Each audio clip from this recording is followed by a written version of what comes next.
Jack London. Martin Eden. Narrated by Rainer Borton. Chapter 1. The one opened the door with a latchkey and went in, followed by a young fellow who awkwardly removed his cap. He wore rough clothes that smacked of the sea, and he was manifestly out of place in the spacious hall in which he found himself. He did not know what to do with his cap, and was stuffing it into his coat pocket when the other took it from him. The act was done quietly and naturally, and the awkward young fellow appreciated it. "He understands," was his thought. "He'll see me through all right." He walked at the other's heels with a swing to his shoulders and his legs spread unwittingly, as if the level floors were tilting up and sinking down to the heave and lunge of the sea. The wide rooms seemed too narrow for his rolling gait, and to himself he was in terror lest his broad shoulders should collide with the doorways or sweep the bric-a-brac from the low mantel. He recoiled from side to side between the various objects and multiplied the hazards that in reality lodged only in his mind. Between a grand piano and a centre table piled high with books was space for a half a dozen to walk abreast. Yet he essayed it with trepidation. His heavy arms hung loosely at his sides. He did not know what to do with those arms and hands, and when, to his excited vision, one arm seemed liable to brush against the books on the table, he lurched away like a frightened horse barely missing the piano stool. He watched the easy walk of the other in front of him, and for the first time realized that his walk was different from that of other men. He experienced a momentary pang of shame that he should walk so uncouthly. The sweat burst through the skin of his forehead in tiny beads, and he paused and mopped his bronzed face with his handkerchief. "Hold on, Arthur, my boy," he said, attempting to mask his anxiety with facetious utterance. "This is too much all at once for yours truly. Give me a chance to get my nerve. You know I didn't want to come, and I guess your family ain't hankering to see me neither." "That's all right," was the reassuring answer. "You mustn't be frightened at us. We're just homely people. Hello, there's a letter for me." He stepped back to the table, tore open the envelope, and began to read, giving the stranger an opportunity to recover himself. And the stranger understood and appreciated. His was the gift of sympathy, understanding, and beneath his alarmed exterior that sympathetic process went on. He mopped his forehead dry and glanced about him with a controlled face, though in the eyes there was an expression such as wild animals betray when they fear the trap. He was surrounded by the unknown, apprehensive of what might happen, ignorant of what he should do, aware that he walked and bore himself awkwardly, fearful that every attribute and power of him was similarly afflicted. He was keenly sensitive, hopelessly self-conscious, and the amused glance that the other stole privily at him over the top of the letter burned into him like a dagger thrust. He saw the glance, but he gave no sign, for among the things he had learned was discipline. Also, that dagger thrust went to his pride. He cursed himself for having come, and at the same time resolved that, happen what would, having come, he would carry it through. The lines of his face hardened, and into his eyes came a fighting light. He looked about more unconcernedly, sharply observant, every detail of the pretty interior registering itself on his brain. His eyes were wide apart. Nothing in their field of vision escaped, and as they drank in the beauty before them, the fighting light died out, and a warm glow took its place. He was responsive to beauty, and here was cause to respond. An oil painting caught and held him. A heavy surf thundered and burst over an out-jutting rock. Lowering storm clouds covered the sky, and, outside the line of surf, a pilot schooner, close-hauled, heeled over till every detail of her deck was visible, was surging along against a stormy sunset sky. There was beauty, and it drew him irresistibly. He forgot his awkward walk and came closer to the painting, very close. The beauty faded out of the canvas. His face expressed his bepuzzlement, He stared at what seemed a careless daub of paint, then stepped away. Immediately all the beauty flashed back into the canvas. A trick picture, was his thought as he dismissed it, though in the midst of the multitudinous impressions he was receiving, he found time to feel a prod of indignation that so much beauty should be sacrificed to make a trick. He did not know painting. He had been brought up on chromos and lithographs that were always definite and sharp, near or far.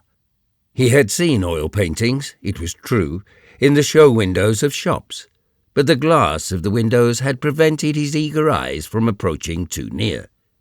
He glanced around at his friend reading the letter and saw the books on the table. Into his eyes leaped a wistfulness and a yearning as promptly as the yearning leaps into the eyes of a starving man at sight of food. An impulsive stride, with one lurch to right and left of the shoulders, brought him to the table, where he began affectionately handling the books. He glanced at the titles and the authors' names, read fragments of text, caressing the volumes with his eyes and hands, and once recognized the book he had read. For the rest, they were strange books and strange authors. He chanced upon a volume of Swinburne, and began reading steadily, forgetful of where he was, his face glowing. Twice he closed the book on his forefinger to look at the name of the author. Swinburne. He would remember that name. That fellow had eyes, and he had certainly seen colour and flashing light. But who was Swinburne? Was he dead 100 years or so, like most of the poets? Or was he alive still and writing? He turned to the title page. Yes, he had written other books. Well, he would go to the free library the first thing in the morning and try to get hold of some of Swinburne's stuff. He went back to the text and lost himself. He did not notice that a young woman had entered the room. The first he knew was when he heard Arthur's voice saying, "Ruth, this is Mr. Eden." The book was closed on his forefinger, and before he turned, he was thrilling to the first new impression, which was not of the girl, but of her brother's words. Under that muscled body of his, he was a mass of quivering sensibilities. At the slightest impact of the outside world upon his consciousness, his thoughts, sympathies, and emotions leapt and played like lambent flame. He was extraordinarily receptive and responsive, while his imagination, pitched high, was ever at work establishing relations of likeness and difference. Mr. Eden was what he had thrilled to. He who had been called Eden, or Martin Eden, or just Martin, all his life, and Mr. It was certainly going some, was his internal comment.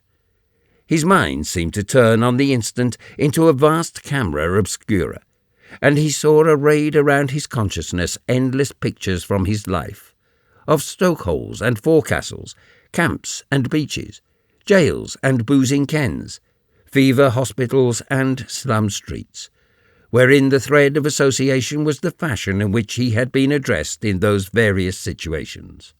And then he turned and saw the girl. The phantasmagoria of his brain vanished at sight of her. She was a pale, ethereal creature with wide, spiritual blue eyes and a wealth of golden hair. He did not know how she was dressed, except that the dress was as wonderful as she. He likened her to a pale gold flower upon a slender stem. No, she was a spirit, a divinity, a goddess. Such sublimated beauty was not of the earth.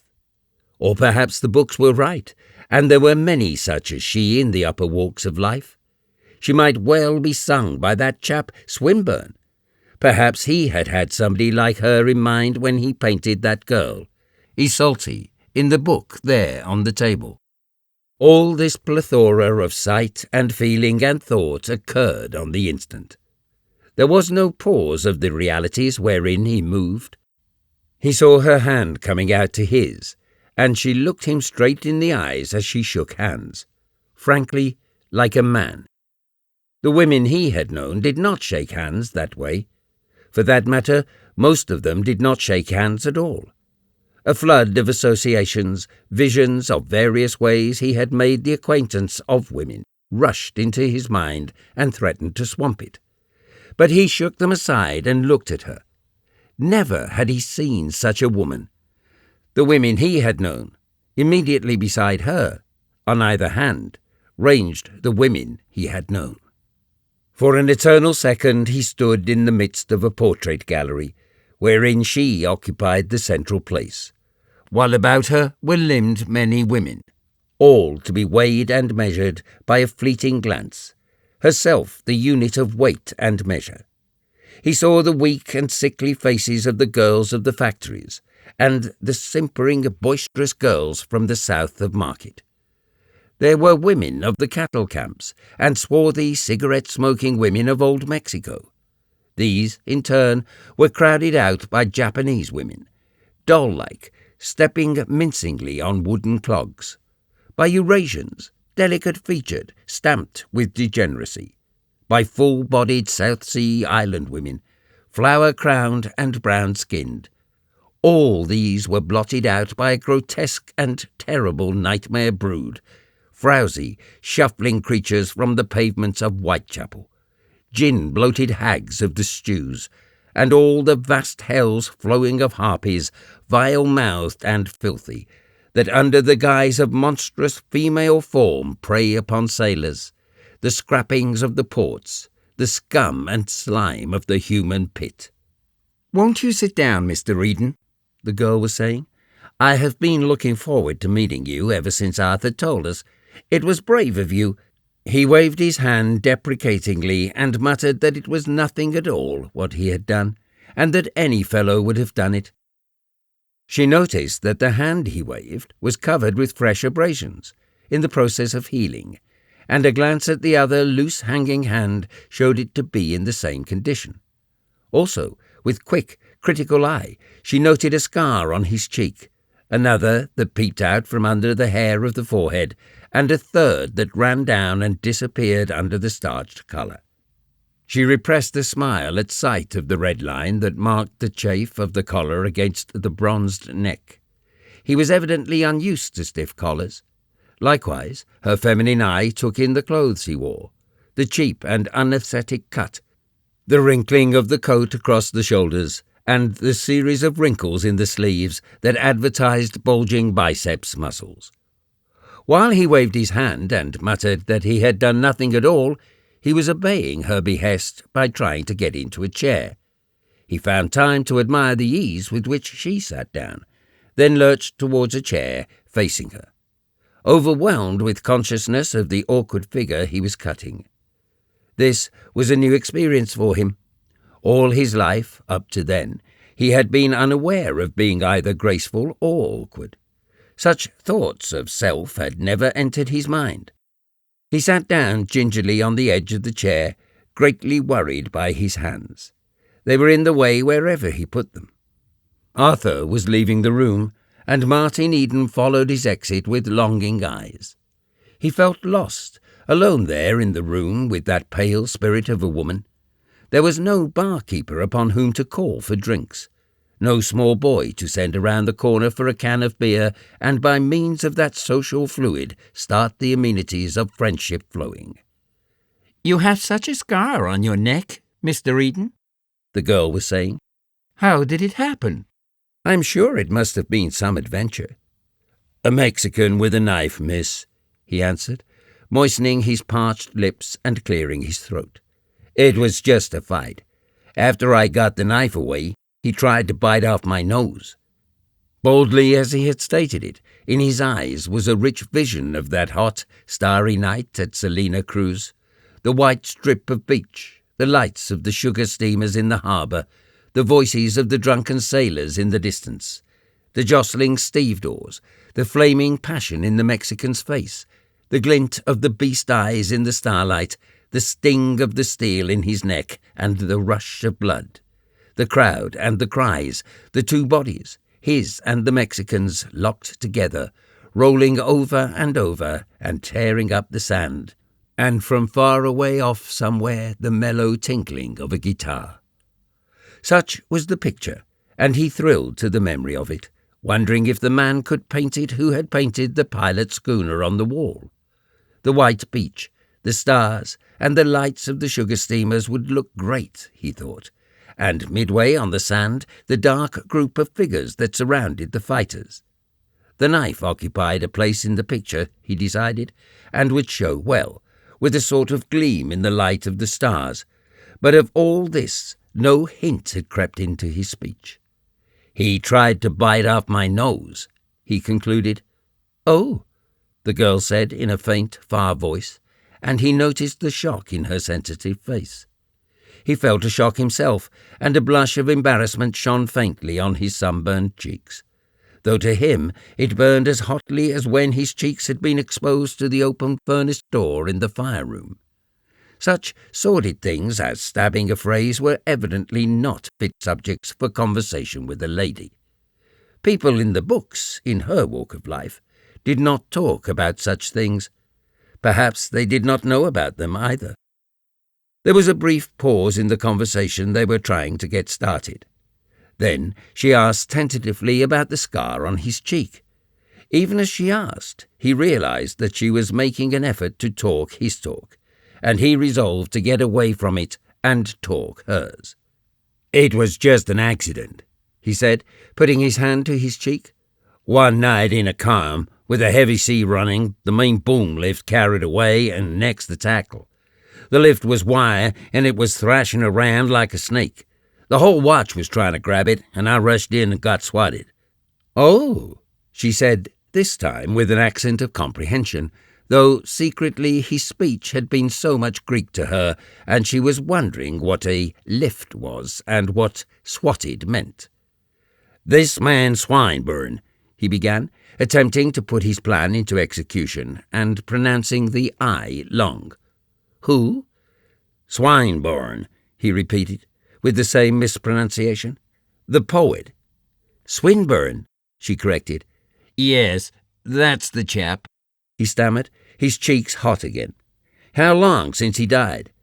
"Why, I haven't heard that he was dead." She looked at him curiously. "Where did you make his acquaintance?" "I never clapped eyes on him," was the reply, "but I read some of his poetry out of that book there on the table just before you came in. How do you like his poetry?" And thereat she began to talk quickly and easily upon the subject he had suggested. He felt better, and settled back slightly from the edge of the chair, holding tightly to its arms with his hands as if it might get away from him and buck him to the floor. He had succeeded in making her talk, and while she rattled on, he strove to follow her, marvelling at all the knowledge that was stowed away in that pretty head of hers, and drinking in the pale beauty of her face. Follow her he did, though bothered by unfamiliar words that fell glibly from her lips and by critical phrases and thought processes that were foreign to his mind, but that nevertheless stimulated his mind and set it tingling. Here was intellectual life, he thought, and here was beauty, warm and wonderful as he had never dreamed it could be. He forgot himself and stared at her with hungry eyes.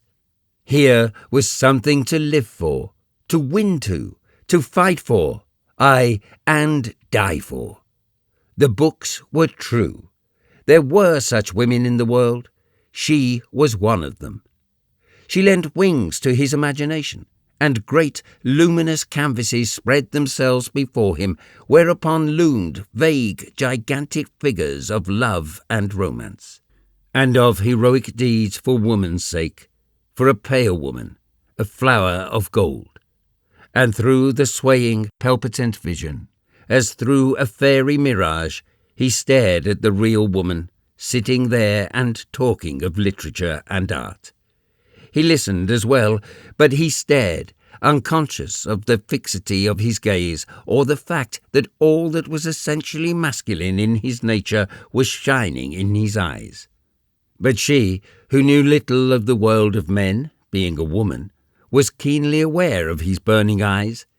She had never had men look at her in such fashion, and it embarrassed her. She stumbled and halted in her utterance. The thread of argument slipped from her. He frightened her, and at the same time it was strangely pleasant to be so looked upon. Her training warned her of peril and of wrong, subtle, mysterious, luring, while her instincts rang clarion-voiced through her being, impelling her to hurdle, cast, and place and gain to this traveller from another world, to this uncouth young fellow with lacerated hands and a line of raw red caused by the unaccustomed linen at his throat, who, all too evidently, was soiled and tainted by ungracious existence. She was clean, and her cleanness revolted. But she was woman, and she was just beginning to learn the paradox of woman. As I was saying— What was I saying? She broke off abruptly and laughed merrily at her predicament. You were saying that this man Swinburne failed being a great poet because— And that's as far as you got, miss, he prompted, while to himself he seemed suddenly hungry, and delicious little thrills crawled up and down his spine at the sound of her laughter. Like silver, he thought to himself, like tinkling silver bells. And on the instant, and for an instant, he was transported to a far land, where under pink cherry blossoms he smoked a cigarette and listened to the bells of the peaked pagoda calling straw-sandaled devotees to worship. Yes, thank you, she said. Swinburne fails, when all is said, because he is, well, indelicate. There are many of his poems that should never be read. Every line of the really great poets is filled with beautiful truth, and calls to all that is high and noble in the human. Not a line of the great poets can be spared without impoverishing the world by that much. I thought it was great, he said, hesitatingly. The little I read. I had no idea he was such a scoundrel. I guess that crops out in his other books. There are many lines that could be spared from the book you were reading, she said, her voice primly firm and dogmatic. I must have missed them, he announced. What I read was the real goods. It was all lighted up and shining, and it shone right into me and lighted me up inside, like the sun or a searchlight. That's the way it landed on me, but I guess I ain't up much on poetry, miss. He broke off lamely. He was confused, painfully conscious of his inarticulateness. He had felt the bigness and glow of life in what he had read, but his speech was inadequate. He could not express what he felt, and to himself he likened himself to a sailor in a strange ship, on a dark night, groping about in the unfamiliar running rigging. Well, he decided, it was up to him to get acquainted in this new world. He had never seen anything that he couldn't get the hang of when he wanted to, and it was about time for him to want to learn to talk the things that were inside of him so that he could understand. She was bulking large on his horizon. Now, Longfellow, she was saying. Yes, I've read him, he broke in impulsively, spurred on to exhibit and make the most of his little store of book knowledge, desirous of showing her that he was not wholly a stupid clod. The Psalm of Life, Excelsior, and— I guess that's all.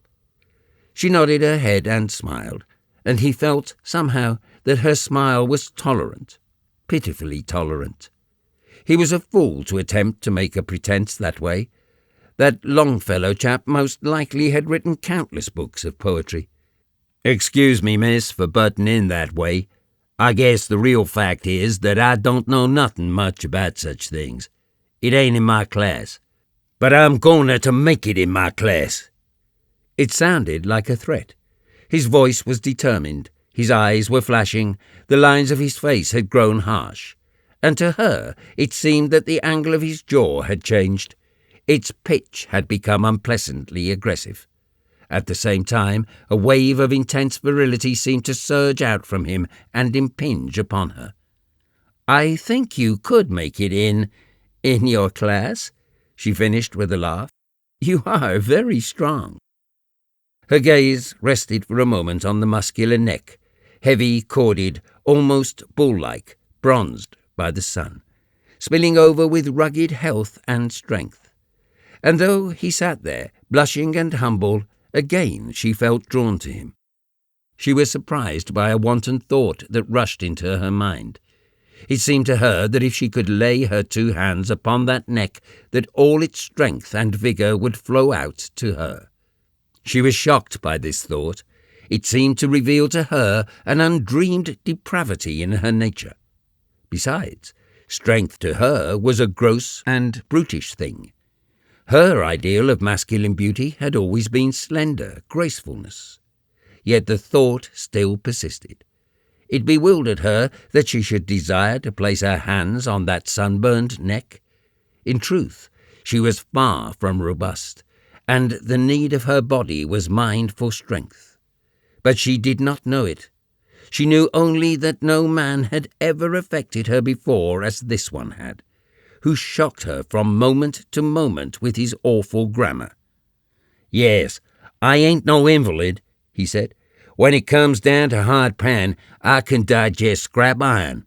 But just now, I've got dyspepsia. Most of what you was saying I can't digest. Never trained that way, you see. I like books and poetry, and what time I've had, I've read 'em. But I've never thought about 'em the way you have. That's why I can't talk about 'em. I'm like a navigator adrift on a strange sea without chart or compass. Now I want to get my bearings. Maybe you can put me right. How did you learn all this you've been talking?" "By going to school, I fancy, and by studying," she answered. "I went to school when I was a kid," he began to object. "Yes, but I mean high school and lectures and the university." "You've gone to the university?" he demanded in frank amazement. He felt that she had become remoter from him by at least 1,000,000 miles. "I'm going there now. I'm taking special courses in English." He did not know what English meant, but he made a mental note of that item of ignorance and passed on. "How long would I have to study before I could go to the university?"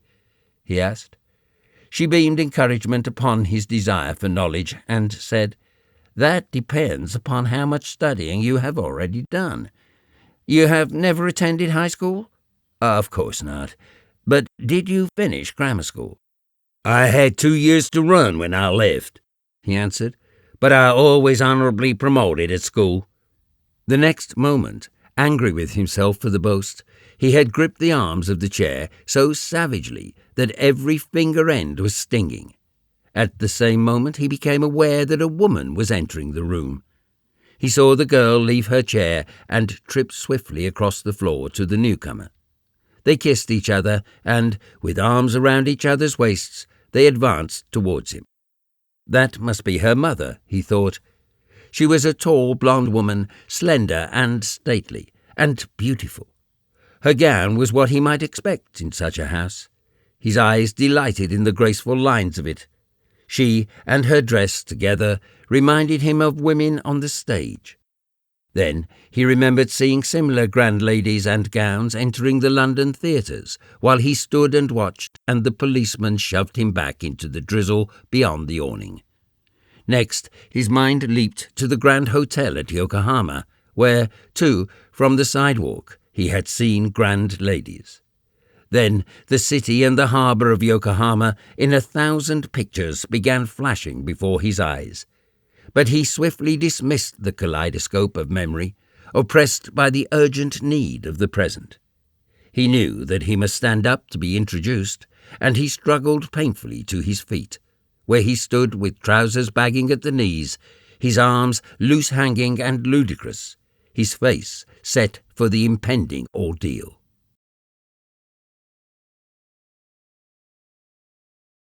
Chapter 2. The process of getting into the dining room was a nightmare to him.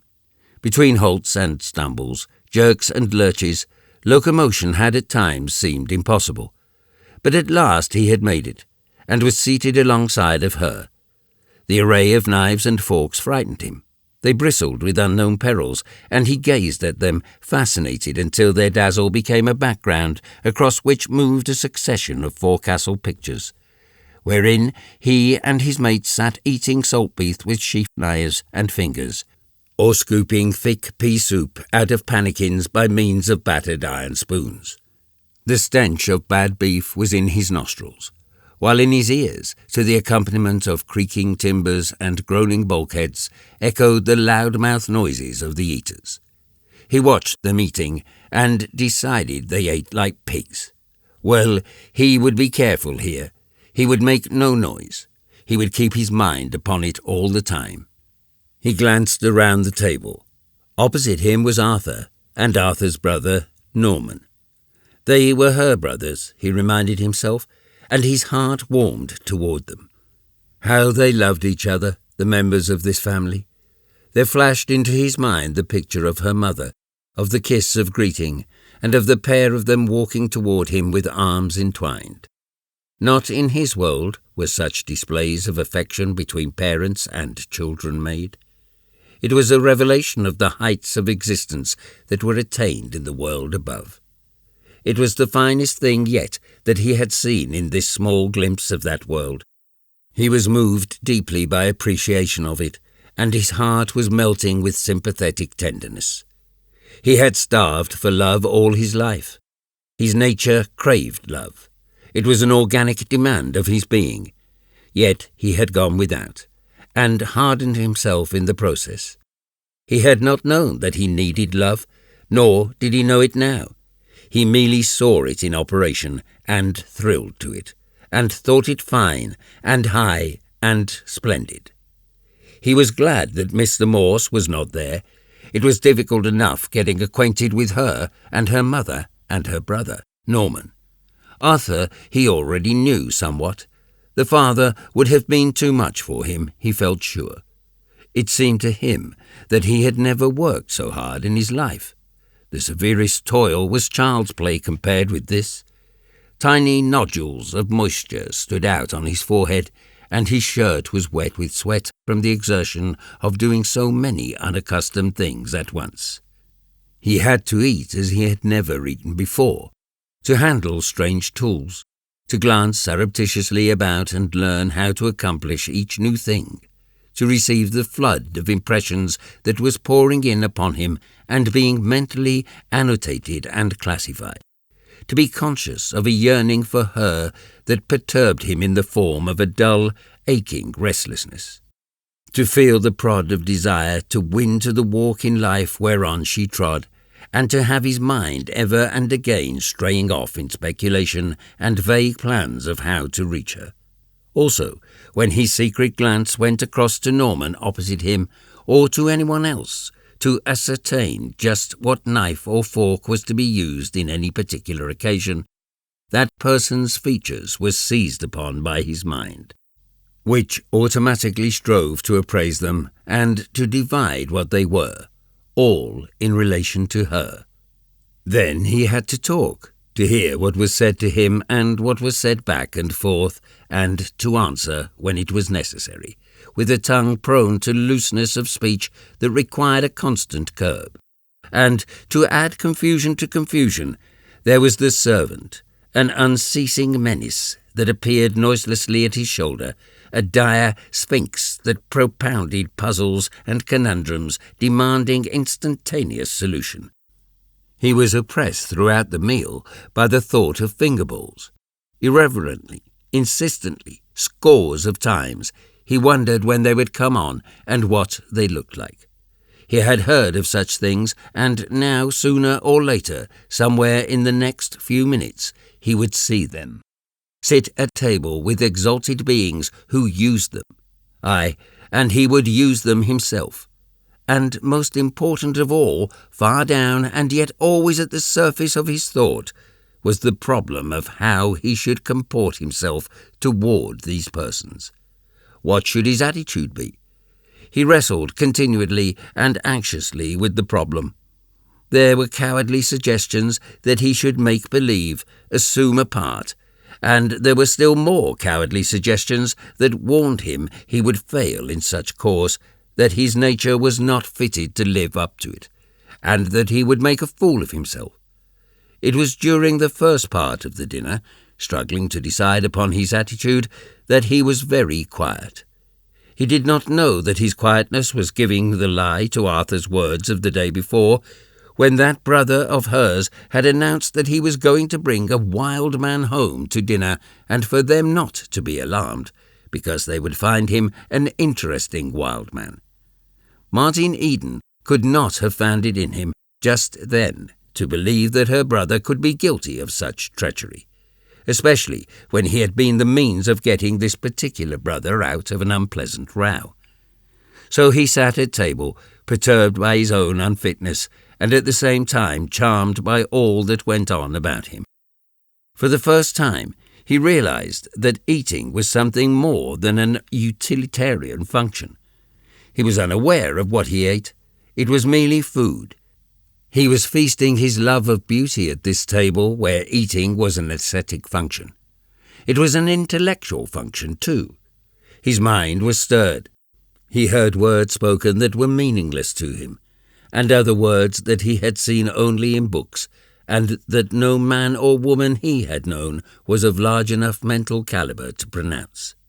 When he heard such words dropping easily from the lips of the members of this marvellous family, her family, he thrilled with delight. The romance and beauty and high vigour of the books were coming true. He was in that rare and blissful state wherein a man sees his dreams stalk out from the crannies of fantasy and become fact. Never had he been at such an altitude of living, and he kept himself in the background, listening, observing, and pleasuring, replying in reticent monosyllables, saying, "Yes, miss," or "No, miss," to her, and "Yes, ma'am," and "No, ma'am," to her mother.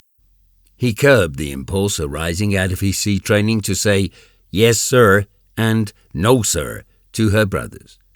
He felt that it would be inappropriate and a confession of inferiority on his part, which would never do if he was to win her. Also, it was a dictate of his pride. "By God," he cried to himself once, "I'm just as good as them, and if they do know lots that I don't, I could learn 'em a few myself all the same." And the next moment, when she or her mother addressed him as Mr. Eden, his aggressive pride was forgotten, and he was glowing and warm with delight. He was a civilized man, that was what he was, shoulder to shoulder, at dinner with people he had read about in books. He was in the books himself, adventuring through the printed pages of bound volumes. But while he belied Arthur's description, and appeared a gentle lamb rather than a wild man, he was racking his brains for a course of action.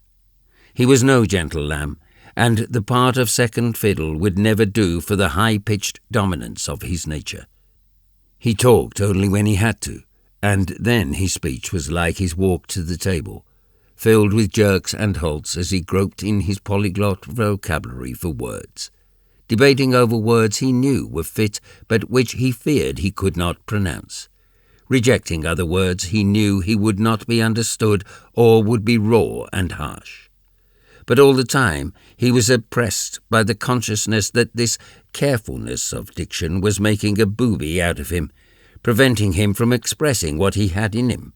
Also, his love of freedom chafed against the restriction in much the same way his neck chafed against the starched fetter of a collar.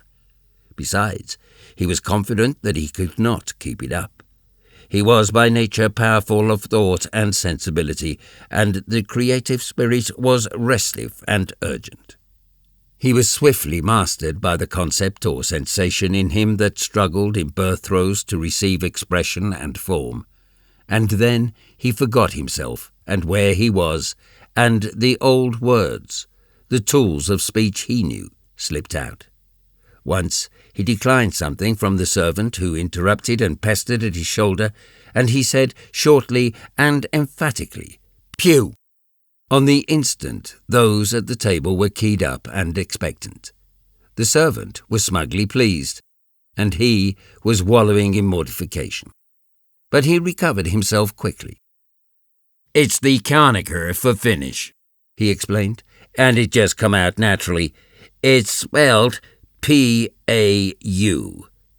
He caught her curious and speculative eyes fixed on his hands, and, being in exploratory mood, he said, "I just come down the coast on one of the Pacific mail steamers. She was behind time, and around the Puget Sound ports we worked like niggers, storing cargo mixed freight, if you know what that means. That's how the skin got knocked off." "Oh, it wasn't that," she hastened to explain in turn. "Your hands seem too small for your body." His cheeks were hot.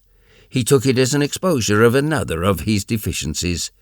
"Yes," he said, depreciatingly, "they ain't big enough to stand the strain.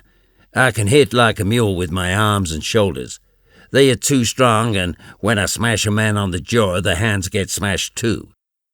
He was not happy at what he had said. He was filled with disgust at himself. He had loosed the guard upon his tongue and talked about things that were not nice. "It was brave of you to help Arthur the way you did, and you a stranger," she said tactfully, aware of his discomfiture, though not of the reason for it. He, in turn, realized what she had done, and in the consequent warm surge of gratefulness that overwhelmed him, forgot his loose-worded tongue. "It was nothing at all," he said. "Any guy'd do it for another. That bunch of hoodlums was looking for trouble, and Arthur wasn't bothering them none. They butted in on him, and then I butted in on them and poked a few. That's where some of the skin off my hands went, along with some of the teeth of the gang. I wouldn't have missed it for anything. When I seen—" He paused, open-mouthed, on the verge of the pit of his own depravity and utter worthlessness to breathe the same air as she did. And while Arthur took up the tale for the 20th time of this adventure with the drunken hoodlums on the ferryboat, and of how Martin Eden had rushed in and rescued him, that individual, with frowning brows, meditated upon the fool he had made of himself, and wrestled more determinedly with the problem of how he should conduct himself towards these people. He certainly had not succeeded so far. He wasn't of their tribe, and he couldn't talk their lingo, was the way he put it to himself. He couldn't fake being their kind. The masquerade would fail, and besides, masquerade was foreign to his nature. There was no room in him for sham or artifice. Whatever happened, he must be real. He couldn't talk their talk just yet, though in time he would. Upon that he was resolved. But in the meantime, talk he must, and it must be his own talk, toned down, of course, so as to be comprehensible to them, and so as not to shock them too much. And furthermore, he wouldn't claim, not even by tacit acceptance, to be familiar with anything that was unfamiliar. In pursuance of this decision, when the two brothers, talking university shop, had used trig several times, Martin Eden demanded, "What is trig?" "Trigonometry," Norman said, "a higher form of math." "And what is math?" was the next question, which somehow brought the laugh on Norman. "Mathematics, arithmetic," was the answer. Martin Eden nodded. He had caught a glimpse of the apparently illimitable vistas of knowledge. What he saw took on tangibility. His abnormal power of vision made abstractions take on concrete form. In the alchemy of his brain, trigonometry and mathematics and the whole field of knowledge which they betokened were transmuted into so much landscape. The vistas he saw were vistas of green foliage and forest glades, all softly luminous or shot through with flashing lights. In the distance, detail was veiled and blurred by a purple haze. But behind this purple haze, he knew, was the glamour of the unknown, the lure of romance. It was like wine to him.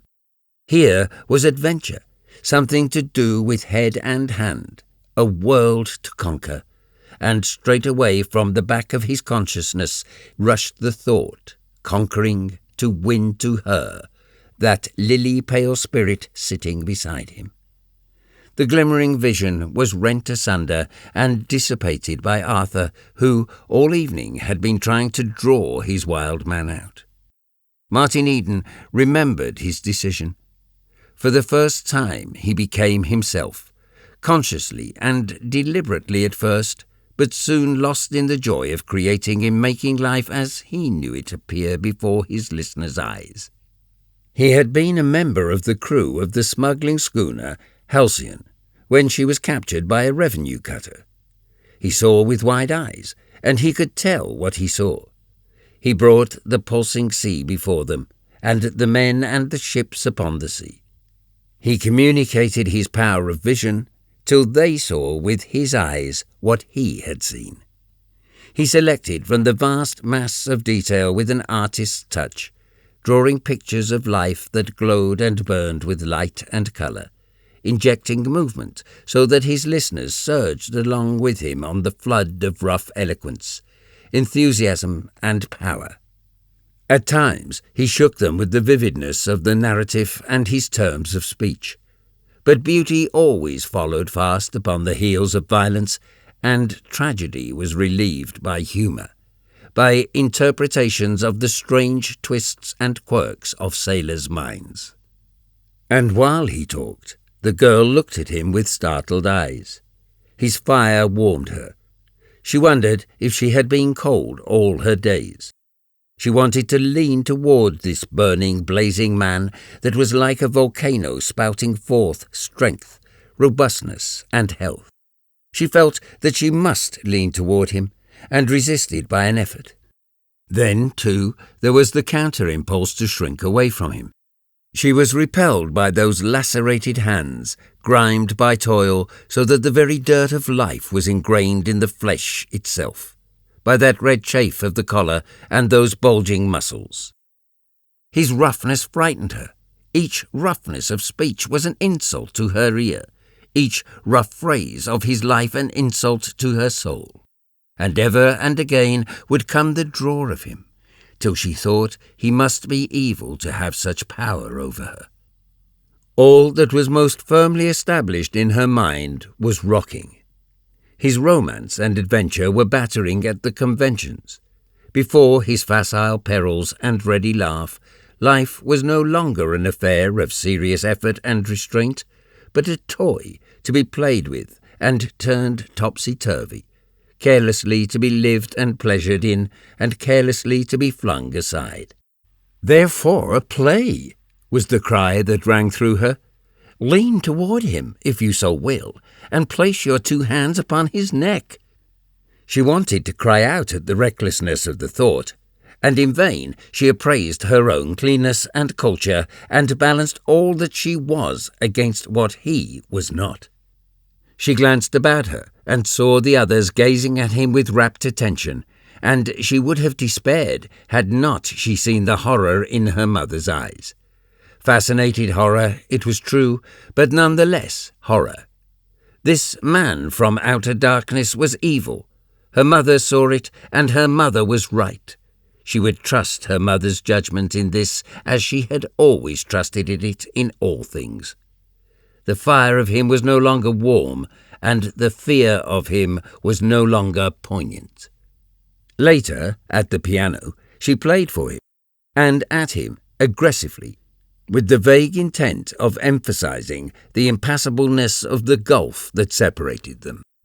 Her music was a club that she swung brutally upon his head, and though it stunned him and crushed him down, it incited him. He gazed upon her in awe. In his mind, as in her own, the gulf widened, but faster than it widened towered his ambition to win across it. But he was too complicated a plexus of sensibilities to sit staring at a gulf a whole evening, especially when there was music. He was remarkably susceptible to music. It was like strong drink, firing him to audacities of feeling, a drug that laid hold of his imagination and went cloud-soaring through the sky. It banished sordid fact, flooded his mind with beauty, loosed romance, and to its heels added wings. He did not understand the music she played. It was different from the dance-hall piano banging and blatant brass bands he had heard, but he had caught hints of such music from the books, and he accepted her playing largely on faith, patiently waiting, at first, for the lifting measures of pronounced and simple rhythm, puzzled because those measures were not long continued. Just as he caught the swing of them and started, his imagination attuned in flight. Always they vanished away in a chaotic scramble of sounds that was meaningless to him, and that dropped his imagination, an inert weight, back to earth. Once it entered his mind that there was a deliberate rebuff in all this. He caught her spirit of antagonism and strove to divine the message that her hands pronounced upon the keys. Then he dismissed the thoughts as unworthy and impossible, and yielded himself more freely to the music. The old, delightful condition began to be induced. His feet were no longer clay, and his flesh became spirit. Before his eyes and behind his eyes shone a great glory, and then the scene before him vanished, and he was away, rocking over the world that was to him a very dear world. The known and the unknown were commingled in the dream pageant that thronged his vision. He entered strange ports of sun-washed lands, and trod marketplaces among barbaric peoples that no man had ever seen. The scent of the Spice Islands was in his nostrils, as he had known it on warm, breathless nights at sea, or he beat up against the southeast trades through long, tropic days, sinking palm-tufted coral islets in the turquoise sea behind, and lifting palm-tufted coral islets in the turquoise sea ahead.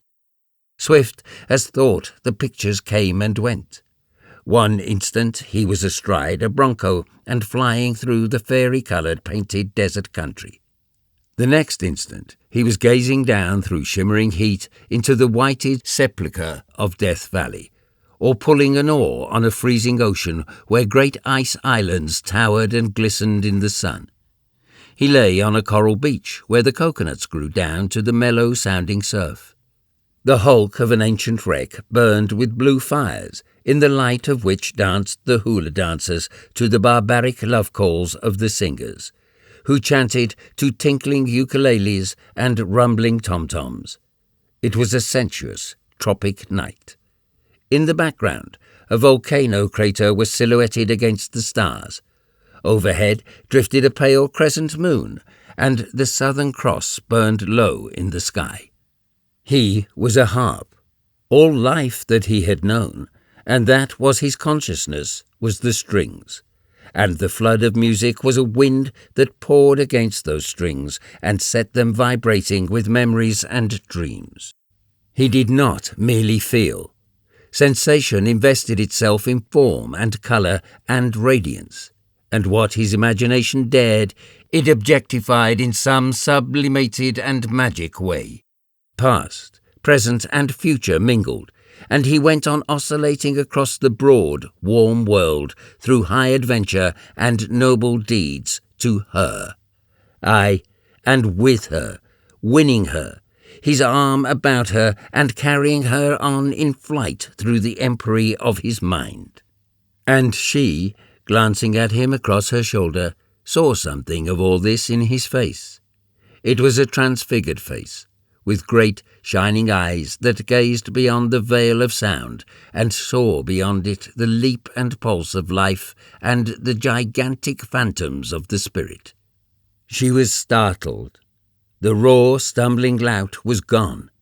The ill-fitting clothes, battered hands, and sunburnt face remained, but these seemed the prism bars through which she saw a great soul looking forth, inarticulate and dumb because of these feeble lips that would not give it speech. Only for a flashing moment did she see this.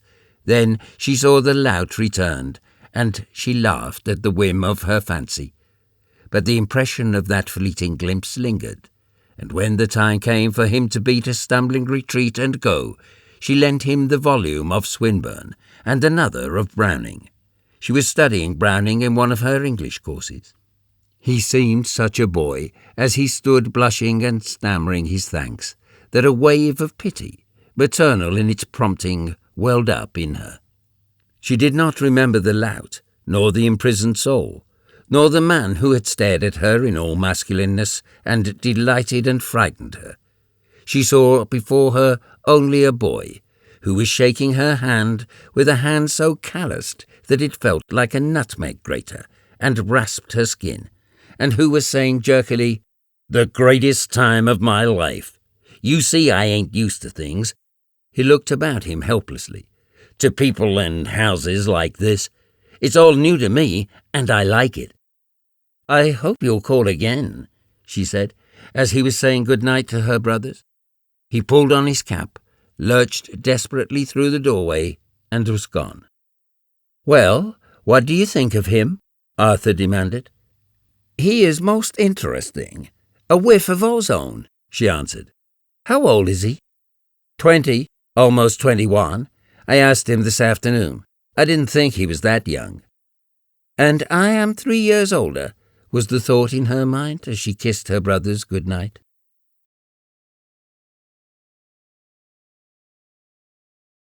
Chapter 3. As Martin Eden went down the steps, his hand dropped into his coat pocket.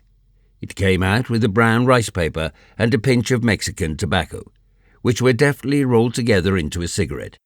He drew the first whiff of smoke deep into his lungs and expelled it in a long and lingering exhalation. "By God," he said aloud, in a voice of awe and wonder. "By God," he repeated. And yet again he murmured, "By God." Then his hand went to his collar, which he ripped out of the shirt and stuffed into his pocket. A cold drizzle was falling, but he bared his head to it and unbuttoned his vest, swinging along in splendid unconcern.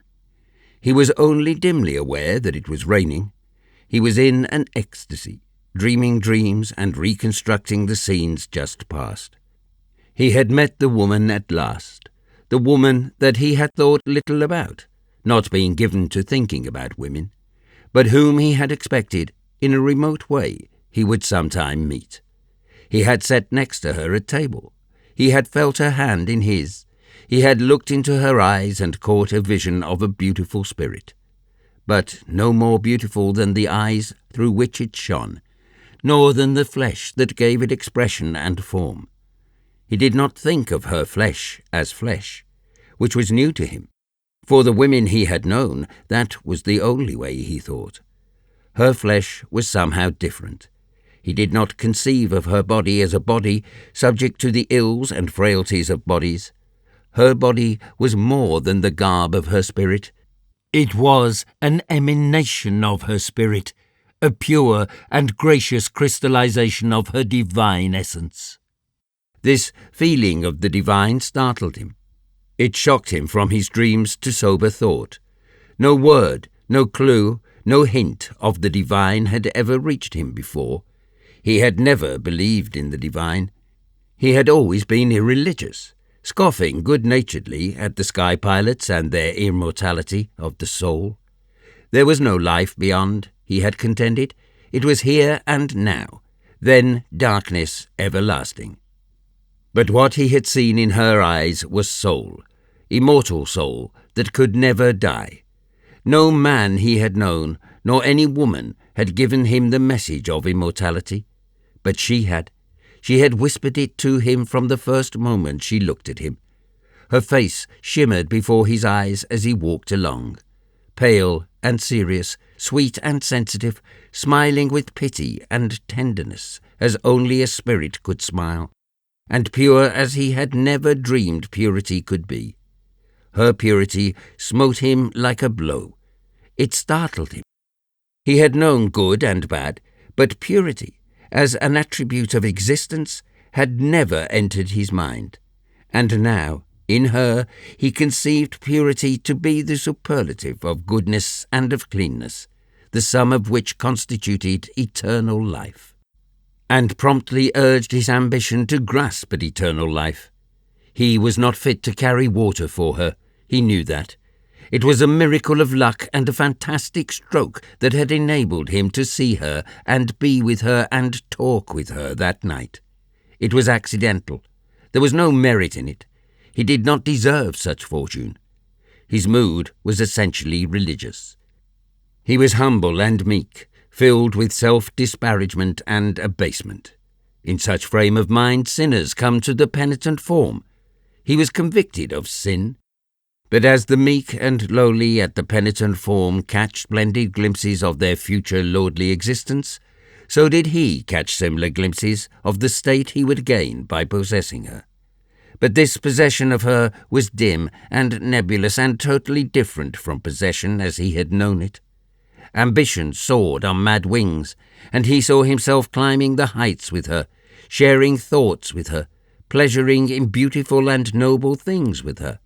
It was a sole possession he dreamed, refined beyond any grossness, a free comradeship of spirit that he could not put into definite thought. He did not think it. For that matter, he did not think at all. Sensation usurped reason, and he was quivering and palpitant with emotions he had never known, drifting deliciously on a sea of sensibility where feeling itself was exalted and spiritualized and carried beyond the summits of life. He staggered along like a drunken man, murmuring fervently aloud, "By God!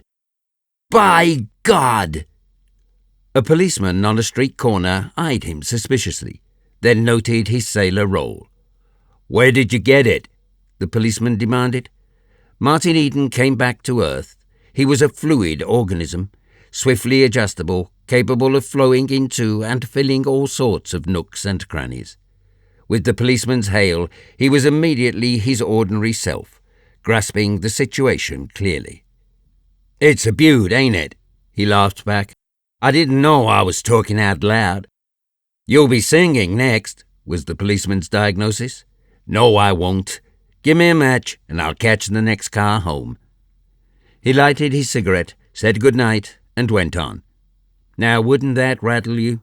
he ejaculated under his breath. "That copper thought I was drunk." He smiled to himself and meditated. "I guess I was," he added, "but I didn't think a woman's face would do it." He caught a Telegraph Avenue car that was going to Berkeley.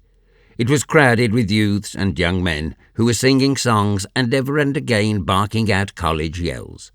He studied them curiously. They were university boys. They went to the same university that she did, were in her class socially, could know her, could see her every day if they wanted to. He wondered that they did not want to, that they had been out having a good time instead of being with her that evening, talking with her, sitting around her in a worshipful and adoring circle. His thoughts wandered on. He noticed one with narrow slitted eyes and a loose-lipped mouth. That fellow was vicious, he decided. On shipboard he would be a sneak, a whiner, a tattler. He, Martin Eden, was a better man than that fellow. The thought cheered him. It seemed to draw him nearer to her. He began comparing himself with the students. He grew conscious of the muscled mechanism of his body and felt confident that he was physically their master. But their heads were filled with knowledge that enabled them to talk her talk. The thought depressed him. But what was a brain for? He demanded passionately. What they had done, he could do. They had been studying about life from the books, while he had been busy living life. His brain was just as full of knowledge as theirs, though it was a different kind of knowledge. How many of them could tie a lanyard knot, or take a wheel or a lookout? His life spread out before him in a series of pictures of danger and daring, hardship and toil. He remembered his failures and scrapes in the process of learning. He was that much to the good anyway. Later on, they would have to begin living life and going through the mill as he had gone. Very well. While they were busy with that, he could be learning the other side of life from the books. As the car crossed the zone of scattered dwellings that separated Oakland from Berkeley, he kept a lookout for a familiar two-story building along the front of which ran the proud sign, Higginbotham's Cash Store. Martin Eden got off at this corner. He stared up for a moment at the sign. It carried a message to him beyond its mere wording. A personality of smallness and egotism and petty underhandedness seemed to emanate from the letters themselves. Bernard Higginbotham had married his sister, and he knew him well. He let himself in with a latchkey and climbed the stairs to the second floor. Here lived his brother-in-law. The grocery was below. There was a smell of stale vegetables in the air. As he groped his way across the hall, he stumbled over a toy cart, left there by one of his numerous nephews and nieces, and brought up against the door with a resounding bang. The pincher, was his thought, too miserly to burn 2 cents worth of gas and save his boarders' necks. He fumbled for the knob and entered a lighted room, where sat his sister and Bernard Higginbotham. She was patching a pair of his trousers, while his lean body was distributed over 2 chairs, his feet dangling in dilapidated carpet slippers over the edge of the second chair. He glanced across the top of the paper he was reading, showing a pair of dark, insincere, sharp, staring eyes. Martin Eden never looked at him without experiencing a sense of repulsion. What his sister had seen in the man was beyond him. The other affected him as so much vermin, and always aroused in him an impulse to crush him under his foot. "Some day I'll beat the face off of him," was the way he often consoled himself for enduring the man's existence. The eyes, weasel-like and cruel, were looking at him complainingly. "Well," Martin demanded, "out with it." "I had that door painted only last week," Mr. Higginbotham half whined, half bullied. "And you know what union wages are. You should be more careful." Martin had intended to reply, but he was struck by the hopelessness of it. He gazed across the monstrous sordidness of soul to a chromo on the wall. It surprised him. He had always liked it, but it seemed that now he was seeing it for the first time. It was cheap. That was what it was, like everything else in this house.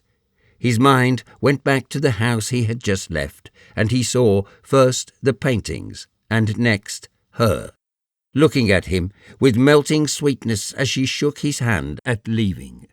He forgot where he was and Bernard Higginbotham's existence till that gentleman demanded, "Seen a ghost?" Martin came back and looked at the beady eyes, sneering, truculent, cowardly, and there leaped into his vision, as on a screen, the same eyes when their owner was making a sale in the store below. Subservient eyes, smug and oily and flattering. "Yes," Martin answered, "I seen a ghost. Good night. Good night, Gertrude." He started to leave the room, tripping over a loose seam in the slatternly carpet. "Don't bang the door," Mr. Higginbotham cautioned him. He felt the blood crawl in his veins, but controlled himself and closed the door softly behind him. Mr. Higginbotham looked at his wife exultantly. "He's been drinking," he proclaimed in a hoarse whisper. "I told you he would." She nodded her head resignedly. "His eyes was pretty shiny," she confessed, "and he didn't have no collar, though he went away with one. But maybe he didn't have more than a couple of glasses." "He couldn't stand up straight," asserted her husband. "I watched him. He couldn't walk across the floor without stumbling. You heard him yourself almost fall down in the hall." "I think it was over Alice's card," she said. "He couldn't see it in the dark." Mr. Higginbotham's voice and wrath began to rise. All day he effaced himself in the store, reserving for the evening with his family the privilege of being himself. "I tell you that precious brother of yours was drunk." His voice was cold, sharp, and final, his lips stamping the enunciation of each word like the die of a machine. His wife sighed and remained silent. She was a large, stout woman, always dressed slatternly and always tired from the burdens of her flesh, her work, and her husband. "He's got it in him, I tell you, from his father," Mr. Higginbotham went on accusingly, "and he'll croak in the gutter the same way. You know that." She nodded, sighed, and went on stitching. They were agreed that Martin had come home drunk. They did not have it in their souls to know beauty, or they would have known that those shining eyes and that glowing face betokened youth's first vision of love. "Setting a fine example to the children," Mr. Higginbotham snorted. Suddenly, in the silence for which his wife was responsible and which he resented. Sometimes he almost wished she would oppose him more. "If he does it again, he's got to get out. Understand? I won't put up with his shenanigan, debauching innocent children with his boozing." Mr. Higginbotham liked the word, which was a new one in his vocabulary, recently gleaned from a newspaper column. "That's what it is, debauching. There ain't no other name for it." Still, his wife sighed, shook her head sorrowfully, and stitched on. Mr. Higginbotham resumed the newspaper. "Has he paid last week's board?" he shot across the top of the newspaper. She nodded, then added, "He still has some money. When is he going to sea again?" "When his payday's spent, I guess," she answered. "He was over to San Francisco yesterday looking for a ship, but he's got money yet, and he's particular about the kind of ship he signs for." "It's not for a deck swab like him to put on airs," Mr. Higginbotham snorted. "Particularly him." "He said something about a schooner that's getting ready to go off to some outlandish place to look for buried treasure, that he'd sail on her if his money held out. If he only wanted to steady down, I'd give him a job driving the wagon," her husband said, but with no trace of benevolence in his voice. "Tom's quit." His wife looked alarm and interrogation. "Quit tonight. He's going to work for Carruthers. They paid him more than I could afford." "I told you you'd lose him," she cried out. "He was worth more than you was giving him." "Now look here, old woman," Higginbotham bullied.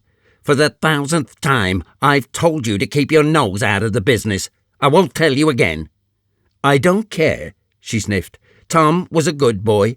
Her husband glared at her. This was unqualified defiance. "If that brother of yours was worth his salt, he could take the wagon," he snorted. "He pays his board just the same," was the retort, "and he's my brother, and so long as he don't owe you money, you've got no right to be jumping on him all the time. I've got some feelings if I have been married to you for 7 years. "Did you tell him you charge him for the gas if he goes on reading in bed?" he demanded. Mrs. Higginbotham made no reply. Her revolt faded away, her spirit wilting down into her tired flesh. Her husband was triumphant. He had her. His eyes snapped vindictively, while his ears joyed in the sniffles she emitted. He extracted great happiness from squelching her, and she squelched easily these days, though it had been different in the first years of their married life, before the brood of children and his incessant nagging had sapped her energy. "Well, you tell him tomorrow, that's all," he said. "And I just want to tell you, before I forget it, that you'd better send for Marion tomorrow to take care of the children. With Tom quit, I'll have to be out on the wagon, and you can make up your mind to it to be down below waiting on the counter." "But tomorrow's wash day," she objected weakly. "Get up early then, and do it first. I won't start out till 10 o'clock. He crinkled the paper viciously and resumed his reading.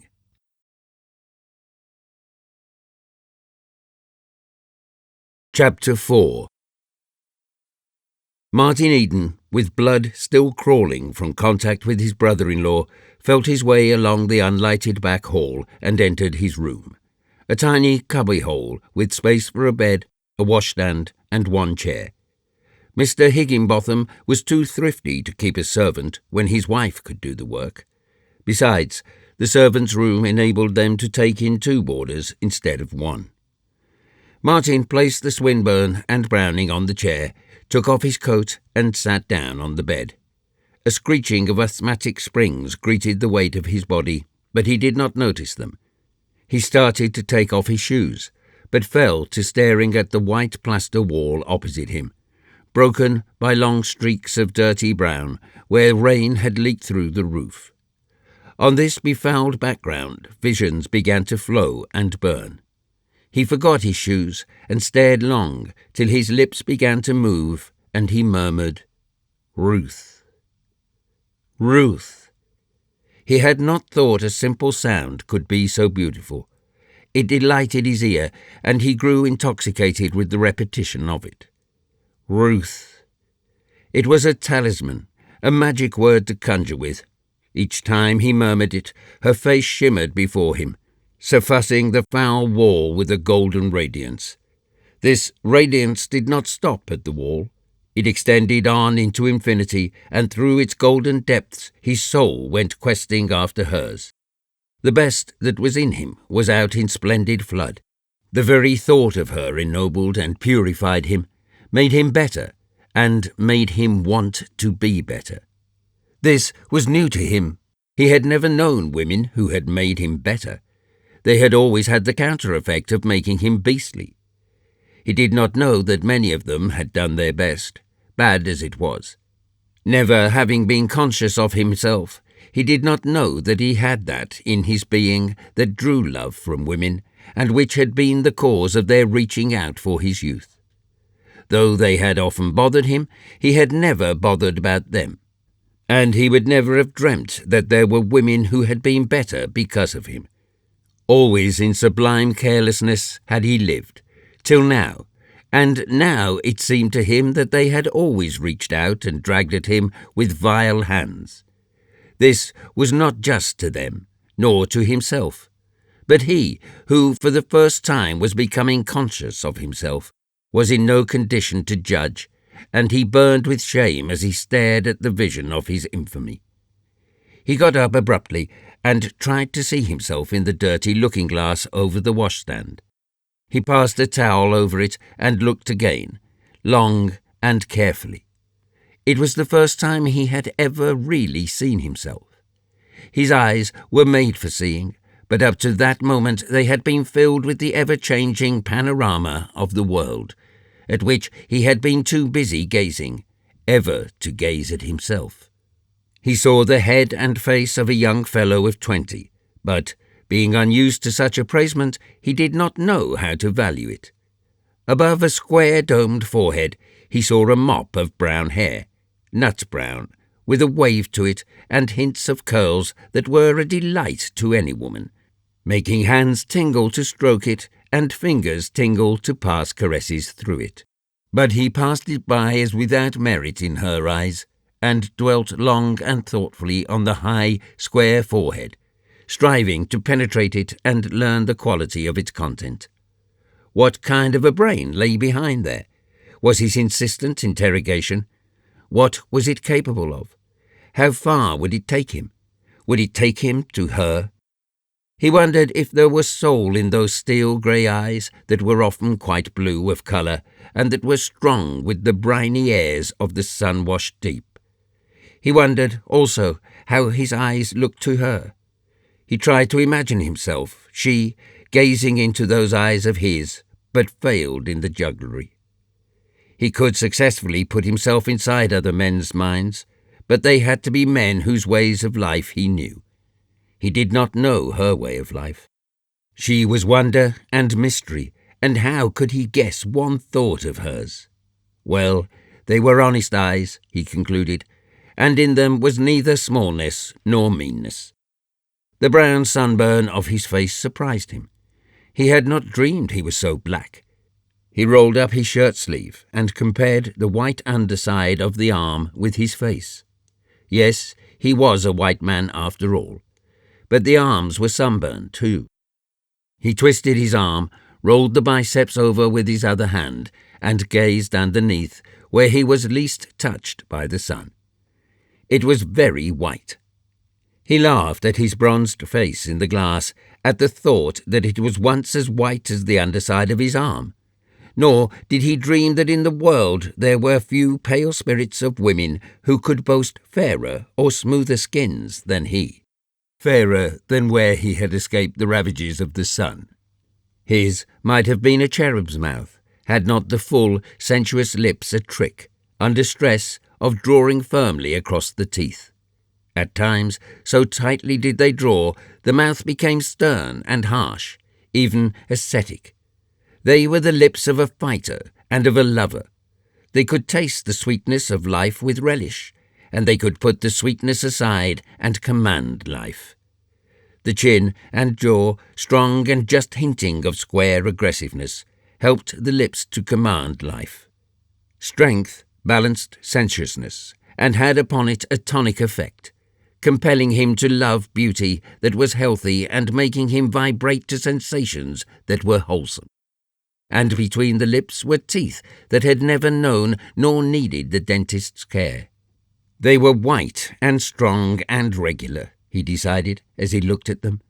But as he looked, he began to be troubled.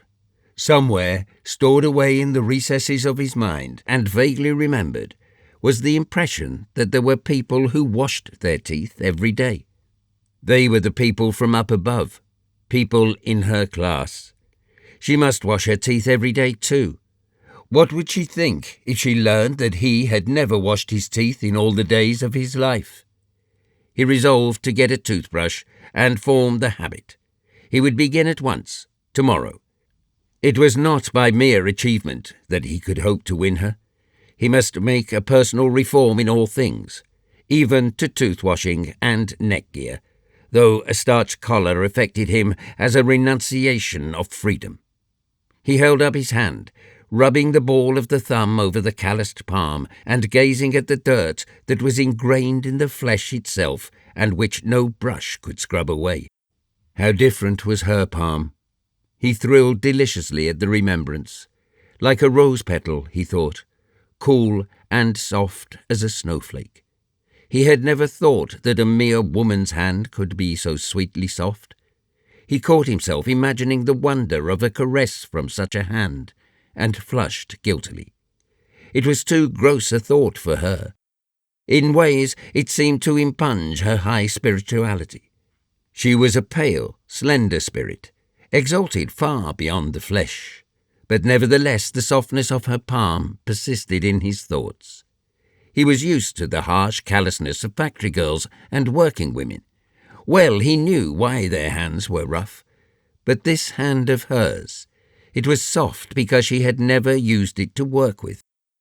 The gulf yawned between her and him at the awesome thought of a person who did not have to work for a living. He suddenly saw the aristocracy of the people who did not labour. It towered before him on the wall, a figure in brass, arrogant and powerful. He had worked himself. His first memories seemed connected with work, and all his family had worked. There was Gertrude. When her hands were not hard from the endless housework, they were swollen and red like boiled beef. What of the washing? And there was his sister, Marion. She had worked in the cannery the preceding summer, and her slim, pretty hands were all scarred with the tomato knives. Besides, the tips of 2 of her fingers had been left in the cutting machine at the paper box factory the preceding winter. He remembered the hard palms of his mother as she lay in her coffin, and his father had worked to the last fading gasp. The horned growth on his hands must have been half an inch thick when he died. But her hands were soft, and her mother's hands, and her brother's. This last came to him as a surprise. It was tremendously indicative of the highness of their caste, of the enormous distance that stretched between her and him. He sat back on the bed with a bitter laugh and finished taking off his shoes. He was a fool. He had been made drunken by a woman's face and by a woman's soft white hands. And then, suddenly, before his eyes, on the foul plaster wall appeared a vision. He stood in front of a gloomy tenement house. It was night time in the East End of London, and before him stood Margie, a little factory girl of 15. He had seen her home after the bean feast. She lived in that gloomy tenement, a place not fit for swine. His hand was going out to hers as she said good night. She had put her lips up to be kissed, but he wasn't going to kiss her. Somehow he was afraid of her. And then her hand closed on his and pressed feverishly. He felt her calluses grind and grate on his, and a great wave of pity welled over him. He saw her yearning, hungry eyes and her ill-fed female form, which had been rushed from childhood into a frightened and ferocious maturity. Then he put his arms about her in large tolerance and stooped and kissed her on the lips. Her glad little cry rang in his ears, and he felt her clinging to him like a cat. Poor little starveling! He continued to stare at the vision of what had happened in the long ago. His flesh was crawling as it had crawled that night when she clung to him, and his heart was warm with pity. It was a grey scene, greasy grey, and the rain drizzled greasily on the pavement stones. And then a radiant glory shone on the wall, and up through the other vision, displacing it, glimmered her pale face under its crown of golden hair, remote and inaccessible as a star. He took the Browning and the Swinburne from the chair and kissed them. Just the same, she told me to call again, he thought. He took another look at himself in the glass and said aloud with great solemnity, "Martin Eden, the first thing tomorrow you go to the Free Library and read up on etiquette. Understand?" He turned off the gas, and the springs shrieked under his body. "But you've got to quit cussin', Martin, old boy. You've got to quit cussin'," he said aloud. Then he dozed off to sleep and to dream dreams that for madness and audacity rivaled those of poppy-eaters.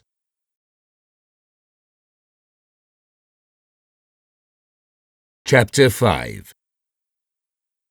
He awoke next morning from rosy scenes of dream to a steamy atmosphere that smelled of soapsuds and dirty clothes, and that was vibrant with the jar and jangle of tormented life. As he came out of his room, he heard the slosh of water, a sharp exclamation, and a resounding smack as his sister visited her irritation upon one of her numerous progeny. The squall of the child went through him like a knife. He was aware that the whole thing, the very air he breathed, was repulsive and mean. How different, he thought, from the atmosphere of beauty and repose of the house wherein Ruth dwelt. There it was all spiritual. Here it was all material, and meanly material. "Come here, Alfred," he called to the crying child, at the same time thrusting his hand into his trousers pocket, where he carried his money loose in the same large way that he lived life in general. He put a quarter in the youngster's hand and held him in his arms a moment, soothing his sobs. "Now run along and get some candy, and don't forget to give some to your brothers and sisters. Be sure to get the kind that lasts longest." His sister lifted a flushed face from the washtub and looked at him. "A nickel'd have been enough," she said. "It's just like you. No idea of the value of money. The child'll eat himself sick." "That's all right, sis," he answered jovially. "My money'll take care of itself. If you weren't so busy, I'd kiss you good morning." He wanted to be affectionate to his sister, who was good, and who, in her way, he knew loved him. But, somehow, she grew less herself as the years went by, and more baffling. It was the hard work, the many children, and the nagging of her husband, he decided, that had changed her. It came to him in a flash of fancy that her nature seemed taking on the attributes of stale vegetables, smelly soapsuds, and of the greasy dimes, nickels, and quarters she took in over the counter of the store. "Go along and get your breakfast," she said roughly, though secretly pleased. Of all her wandering brood of brothers, he had always been her favourite. "I declare I will kiss you," she said, with a sudden stir at her heart. With thumb and forefinger she swept the dripping suds, first from one arm and then from the other. He put his arms round her massive waist and kissed her wet, steamy lips. The tears welled into her eyes, not so much from strength of feeling as from the weakness of chronic overwork. She shoved him away from her, but not before he caught a glimpse of her moist eyes. "You'll find your breakfast in the oven," she said hurriedly. "Jim ought to be up now. I had to get up early for the washing. Now get along with you and get out of the house early. It won't be nice today. What if Tom quittin' and nobody but Bernard to drive the wagon?" Martin went into the kitchen with a sinking heart, the image of her red face and slatternly form eating its way like acid into his brain. She might love him if she only had some time, he concluded, but she was worked to death. Bernard Higginbotham was a brute to work her so hard, but he could not help but feel, on the other hand, that there had not been anything beautiful in that kiss. It was true, it was an unusual kiss. For years she had kissed him only when he returned from voyages, or departed on voyages. But this kiss had tasted soapsuds, and the lips, he had noticed, were flabby. There had been no quick, vigorous lip pressure such as should accompany any kiss. Hers was the kiss of a tired woman who had been tired so long that she had forgotten how to kiss. He remembered her as a girl before her marriage, when she would dance with the best all night after a hard day's work at the laundry, and think nothing of leaving the dance to go to another day's hard work. And then he thought of Ruth and the cool sweetness that must reside in her lips as it resided in all about her. Her kiss would be like her handshake, or the way she looked at one, firm and frank.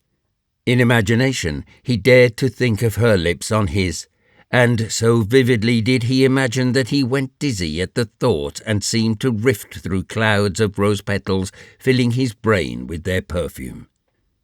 In the kitchen he found Jim, the other boarder, eating mush very languidly with a sick, faraway look in his eyes. Jim was a plumber's apprentice whose weak chin and hedonistic temperament, coupled with a certain nervous stupidity, promised to take him nowhere in the race for bread and butter. "Why don't you eat?" he demanded, as Martin dipped dolefully into the cold, half-cooked oatmeal mush. "Was you drunk again last night?" Martin shook his head. He was oppressed by the utter squalidness of it all. Ruth Morse seemed farther removed than ever. "I was," Jim went on with a boastful, nervous giggle. "I was loaded right to the neck. Oh, she was a daisy. Billy brought me home." Martin nodded that he heard. It was a habit of nature with him to pay heed to whoever talked to him, and poured a cup of lukewarm coffee. "Going to the Lotus Club dance tonight?" Jim demanded. "They're going to have beer, and if that Temescal bunch comes, there'll be a roughhouse. I don't care, though. I'm taking my lady friend just the same. Cripes, but I've got a taste in my mouth." He made a wry face and attempted to wash the taste away with coffee. "D'you know Julia?" Martin shook his head. "She's my lady friend," Jim explained, "and she's a peach.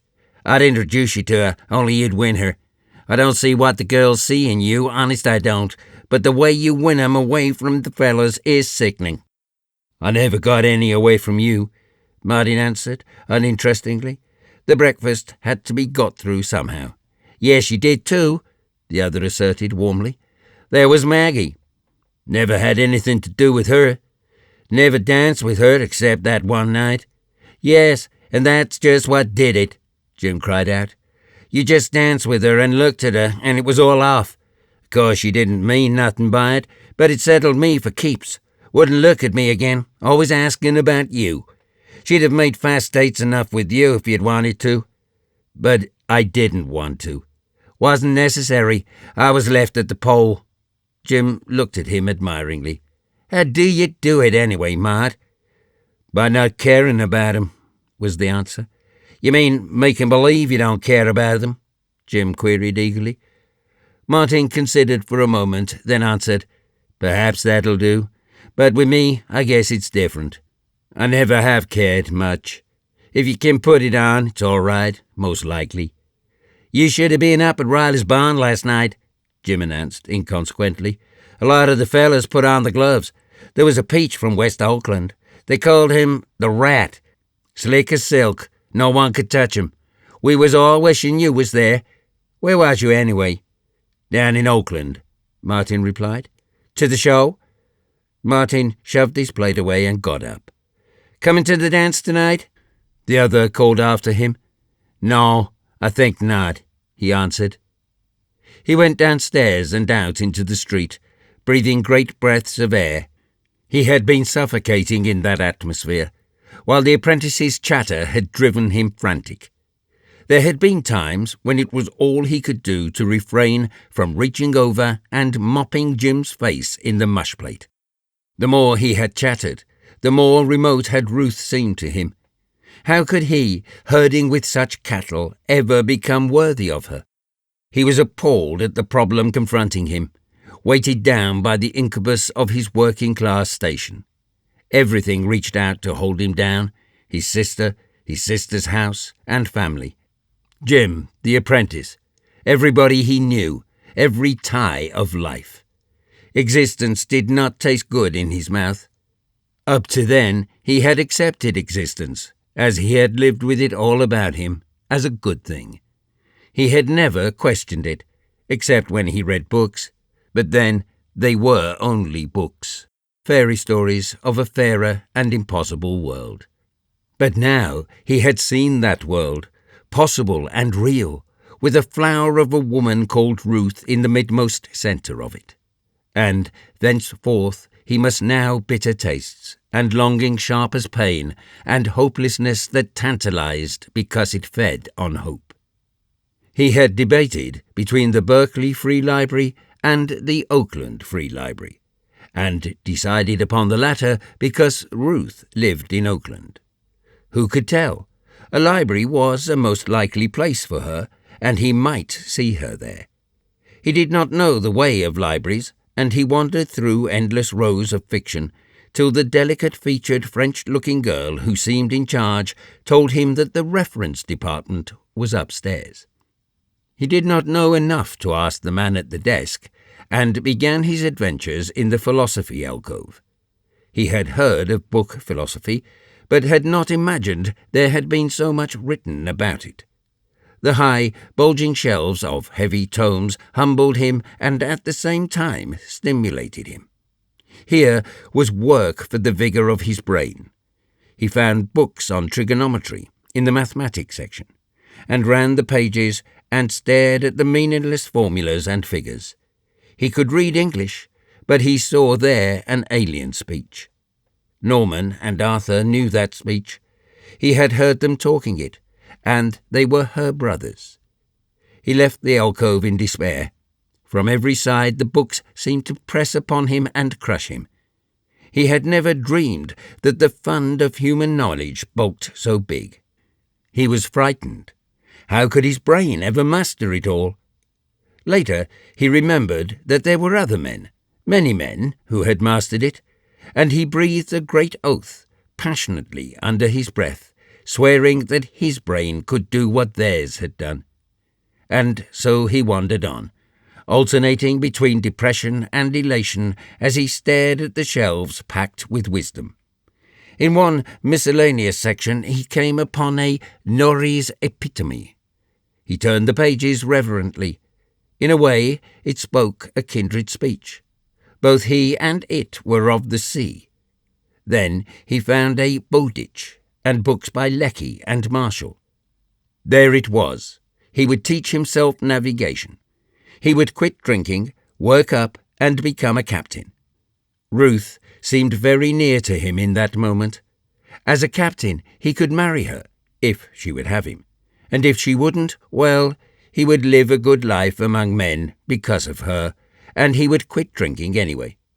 Then he remembered the underwriters and the owners, the two masters a captain must serve, either of which could and would break him, and whose interests were diametrically opposed.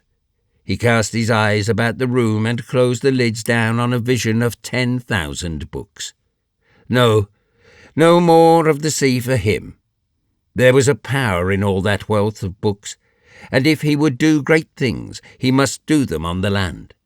Besides, captains were not allowed to take their wives to sea with them.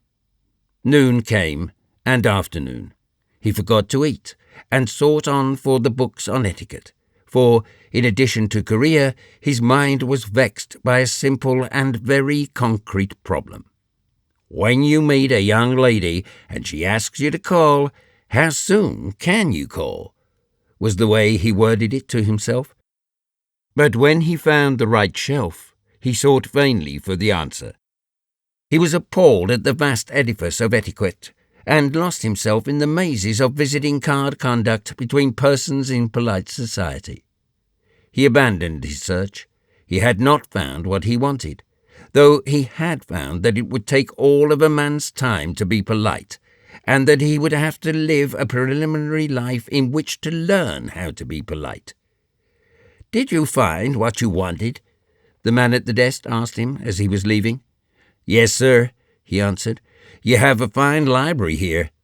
The man nodded. "We should be glad to see you here often. Are you a sailor?" "Yes, sir," he answered, "and I'll come again." Now, how did he know that? He asked himself as he went down the stairs. And for the first block along the street he walked very stiff and straight and awkwardly until he forgot himself in his thoughts, whereupon his rolling gait gracefully returned to him.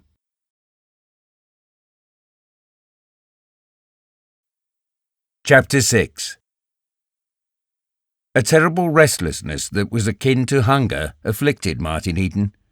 He was famished for a sight of the girl whose slender hands had gripped his life with a giant's grasp. He could not steel himself to call upon her. He was afraid that he might call too soon, and so be guilty of an awful breach of that awful thing called etiquette. He spent long hours in the Oakland and Berkeley libraries, and made out application blanks for membership for himself, his sisters, Gertrude and Marion, and Jim, the latter's consent being obtained at the expense of several glasses of beer. With 4 cards permitting him to draw books, he burned the gas late in the servants' room and was charged 50 cents a week for it by Mr. Higginbotham. The many books he read but served to whet his unrest. Every page of every book was a peephole into the realm of knowledge. His hunger fed upon what he read, and increased. Also, he did not know where to begin, and continually suffered from lack of preparation. The commonest references that he could see plainly every reader was expected to know, he did not know. And the same was true of the poetry he read, which maddened him with delight. He read more of Swinburne than was contained in the volume Ruth had lent him, and Dolores he understood thoroughly. But surely Ruth did not understand it, he concluded. How could she, living the refined life she did? Then he chanced upon Kipling's poems, and was swept away by the lilt and swing and glamour with which familiar things had been invested. He was amazed at the man's sympathy with life and at his incisive psychology. Psychology was a new word in Martin's vocabulary. He had bought a dictionary, which deed had decreased his supply of money and brought nearer the day on which he must sail in search of more. Also, it incensed Mr. Higginbotham, who would have preferred the money taking the form of board. He dared not go near Ruth's neighbourhood in the daytime, but night found him lurking like a thief around the Morse home, stealing glimpses at the windows and loving the very walls that sheltered her. Several times he barely escaped being caught by her brothers, and once he trailed Mr. Morse downtown and studied his face in the lighted streets, longing all the while for some quirk danger of death to threaten so that he might spring in and save her father. On another night his vigil was rewarded by a glimpse of Ruth through a second-story window. He saw only her head and shoulders, and her arms raised as she fixed her hair before a mirror.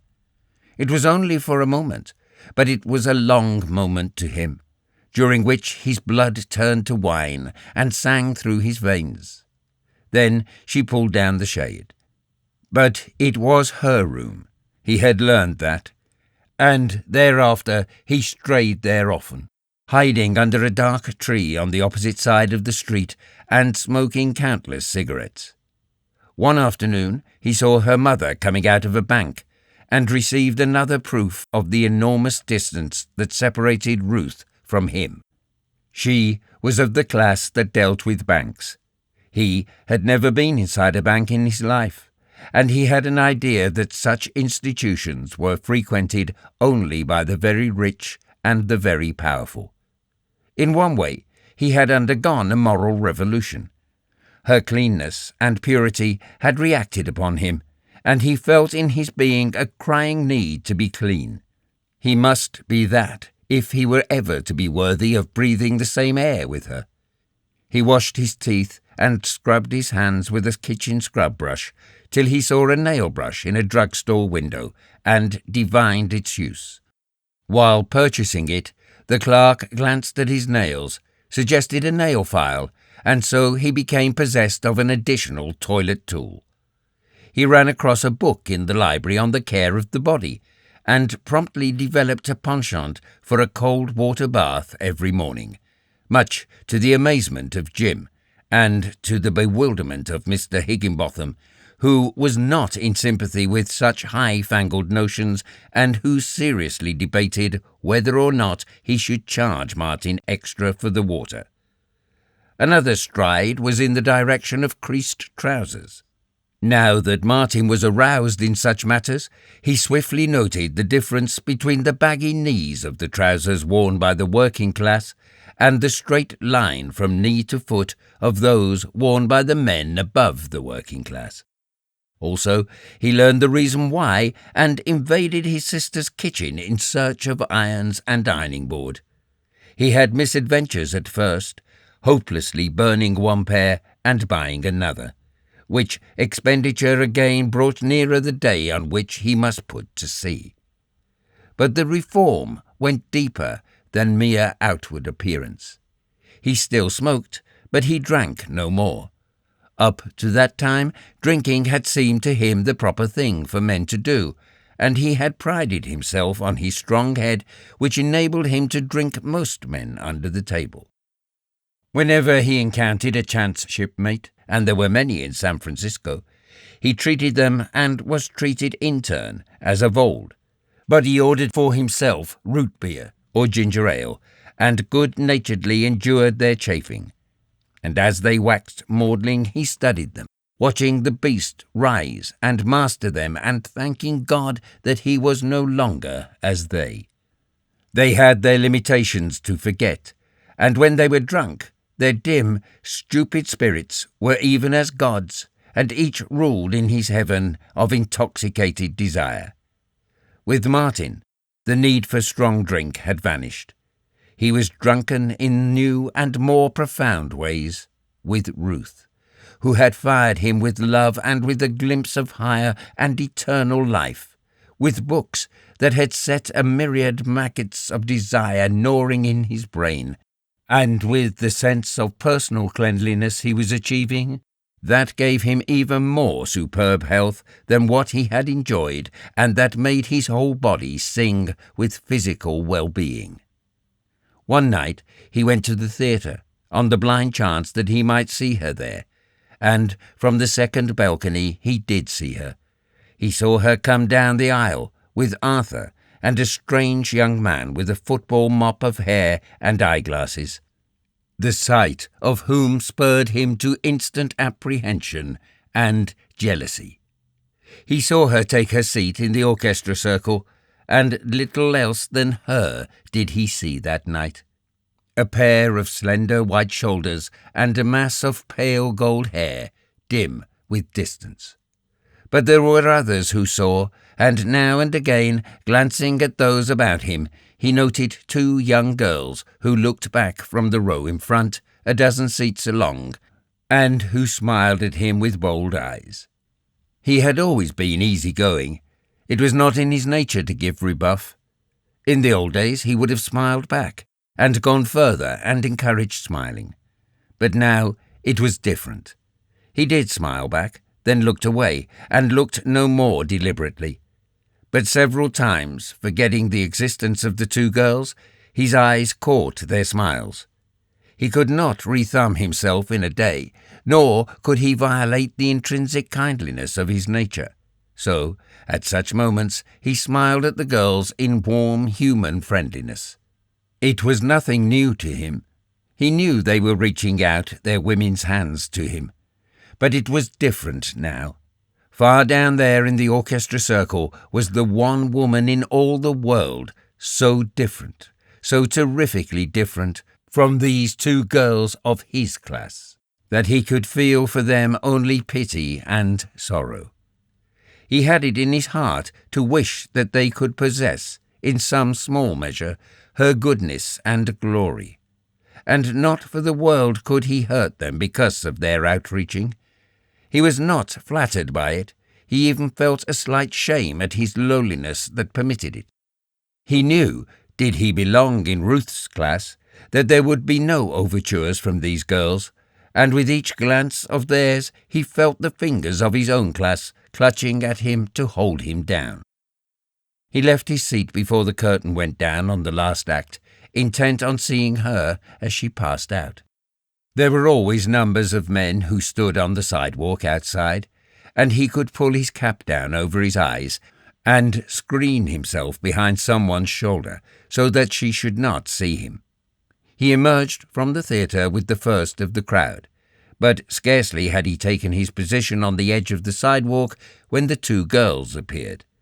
They were looking for him, he knew, and for the moment he could have cursed that in him which drew women. Their casual edging across the sidewalk to the curb as they drew near apprised him of discovery. They slowed down and were in the thick of the crowd as they came up with him. One of them brushed against him, and apparently for the first time noticed him. She was a slender, dark girl, with black, defiant eyes. But they smiled at him, and he smiled back. "Hello," he said. It was automatic. He had said it so often before under similar circumstances of first meetings. Besides, he could do no less. There was that large tolerance and sympathy in his nature that would permit him to do no less. The black-eyed girl smiled gratification and greeting and showed signs of stopping, while her companion, arm linked in arm, giggled and likewise showed signs of halting. He thought quickly. It would never do for her to come out and see him talking there with them. Quite naturally, as a matter of course, he swung in alongside the dark-eyed one and walked with her. There was no awkwardness on his part, no numb tongue. He was at home here, and he held his own royally in the badinage bristling with slang and sharpness that was always the preliminary to getting acquainted in these swift-moving affairs. At the corner, where the main stream of people flowed onward, he started to edge out into the cross street. But the girl with the black eyes caught his arm, following him and dragging her companion after her, as she cried, "Hold on, Bill. What's your rush? You're not going to shake us so sudden as all that." He halted with a laugh and turned facing them. Across their shoulders he could see the moving throng passing under the street lamps. Where he stood it was not so light, and, unseen, he would be able to see her as she passed by. She would certainly pass by, for that way led home. "What's her name?" he asked of the giggling girl, nodding at the dark-eyed one. "You ask her," was the convulsed response. "Well, what is it?" he demanded, turning squarely on the girl in question. "You ain't told me yours yet," she retorted. "You never asked it," he smiled. "Besides, you guessed the first rattle. It's Bill, all right? All right?" "Oh, go along with you." She looked him in the eyes, her own sharply passionate and inviting. "What is it? Honest?" Again she looked. All the centuries of women since sex began were eloquent in her eyes, and he measured her in a careless way and knew, bold now, that she would begin to retreat coyly and delicately as he pursued, ever ready to reverse the game should he turn faint-hearted. And, too, he was human, and could feel the draw of her, while his ego could not but appreciate the flattery of her kindness. Oh, he knew it all, and knew them well, from A to Z.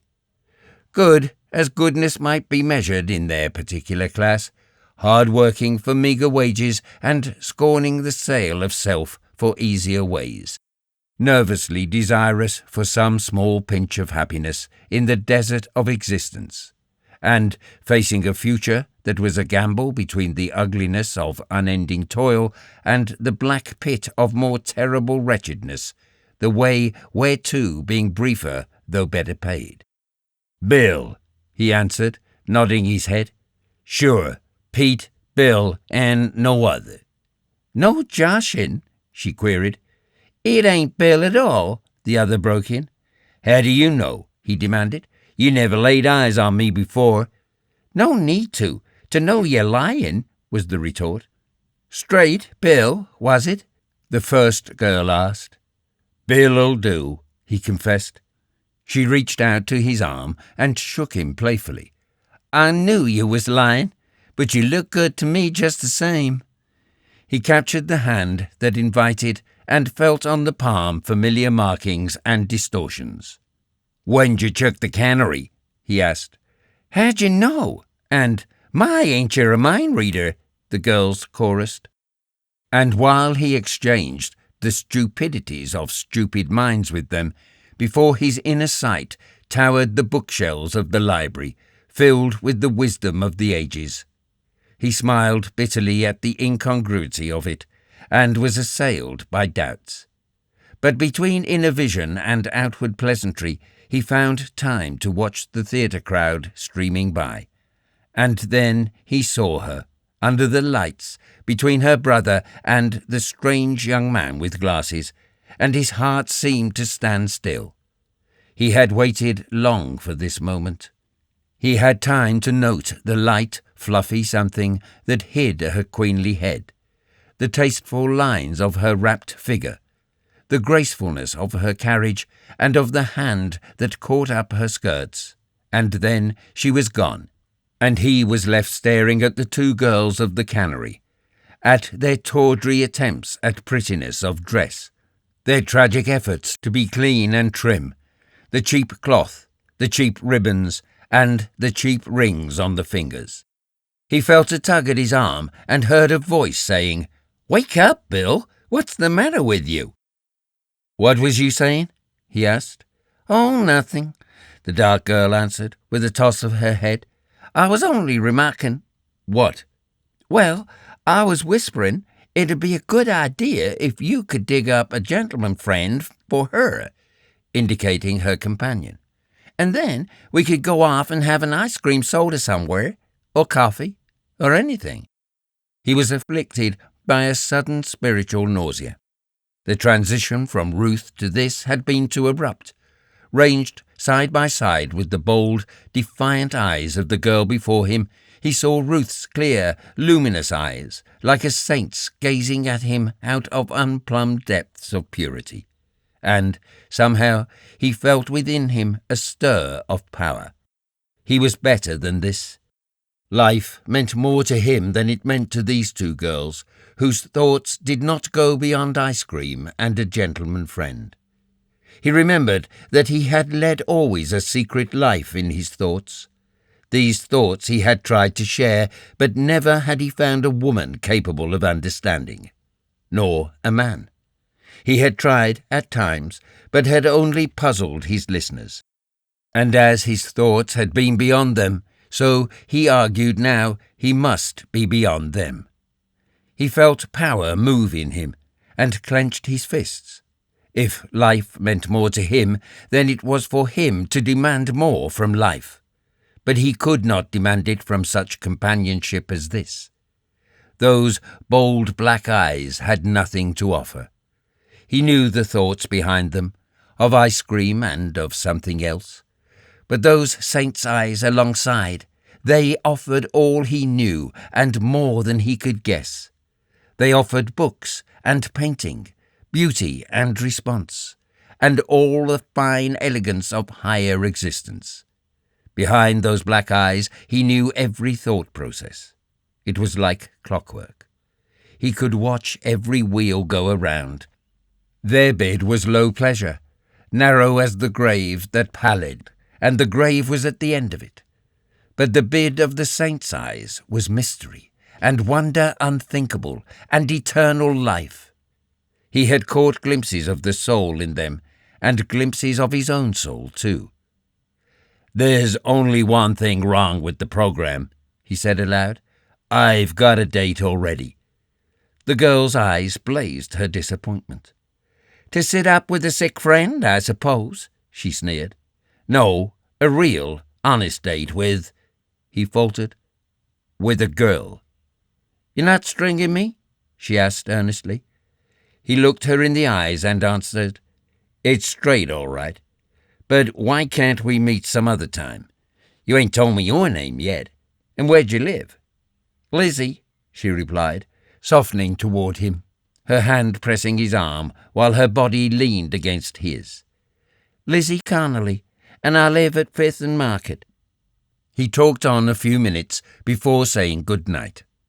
He did not go home immediately, and under the tree where he kept his vigils, he looked up at a window and murmured, "That date was with you, Ruth. I kept it for you." Chapter 7. A week of heavy reading had passed since the evening he first met Ruth Morse, and still he dared not call.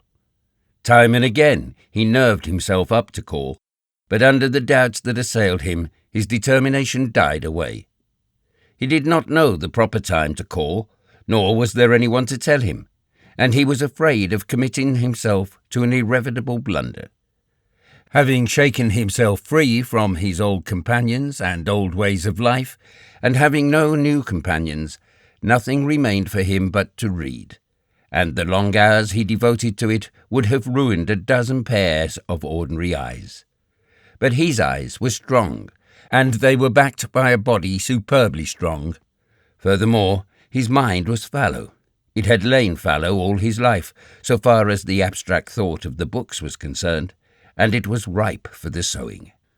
It had never been jaded by study, and it bit hold of the knowledge in the books with sharp teeth that would not let go. It seemed to him, by the end of the week, that he had lived centuries, so far behind were the old life and outlook. But he was baffled by lack of preparation.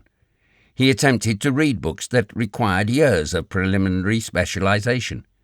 One day he would read a book of antiquated philosophy, and the next one that was ultra-modern, so that his head would be whirling with the conflict and contradiction of ideas. It was the same with the economists. On the one shelf at the library he found Karl Marx, Ricardo, Adam Smith, and Mill, and the abstruse formulas of the one gave no clue that the ideas of another were obsolete. He was bewildered, and yet he wanted to know. He had become interested in a day in economics, industry, and politics. Passing through the City Hall Park, he had noticed a group of men, in the centre of which were half a dozen, with flushed faces and raised voices, earnestly carrying on a discussion. He joined the listeners and heard a new, alien tongue in the mouths of the philosophers of the people.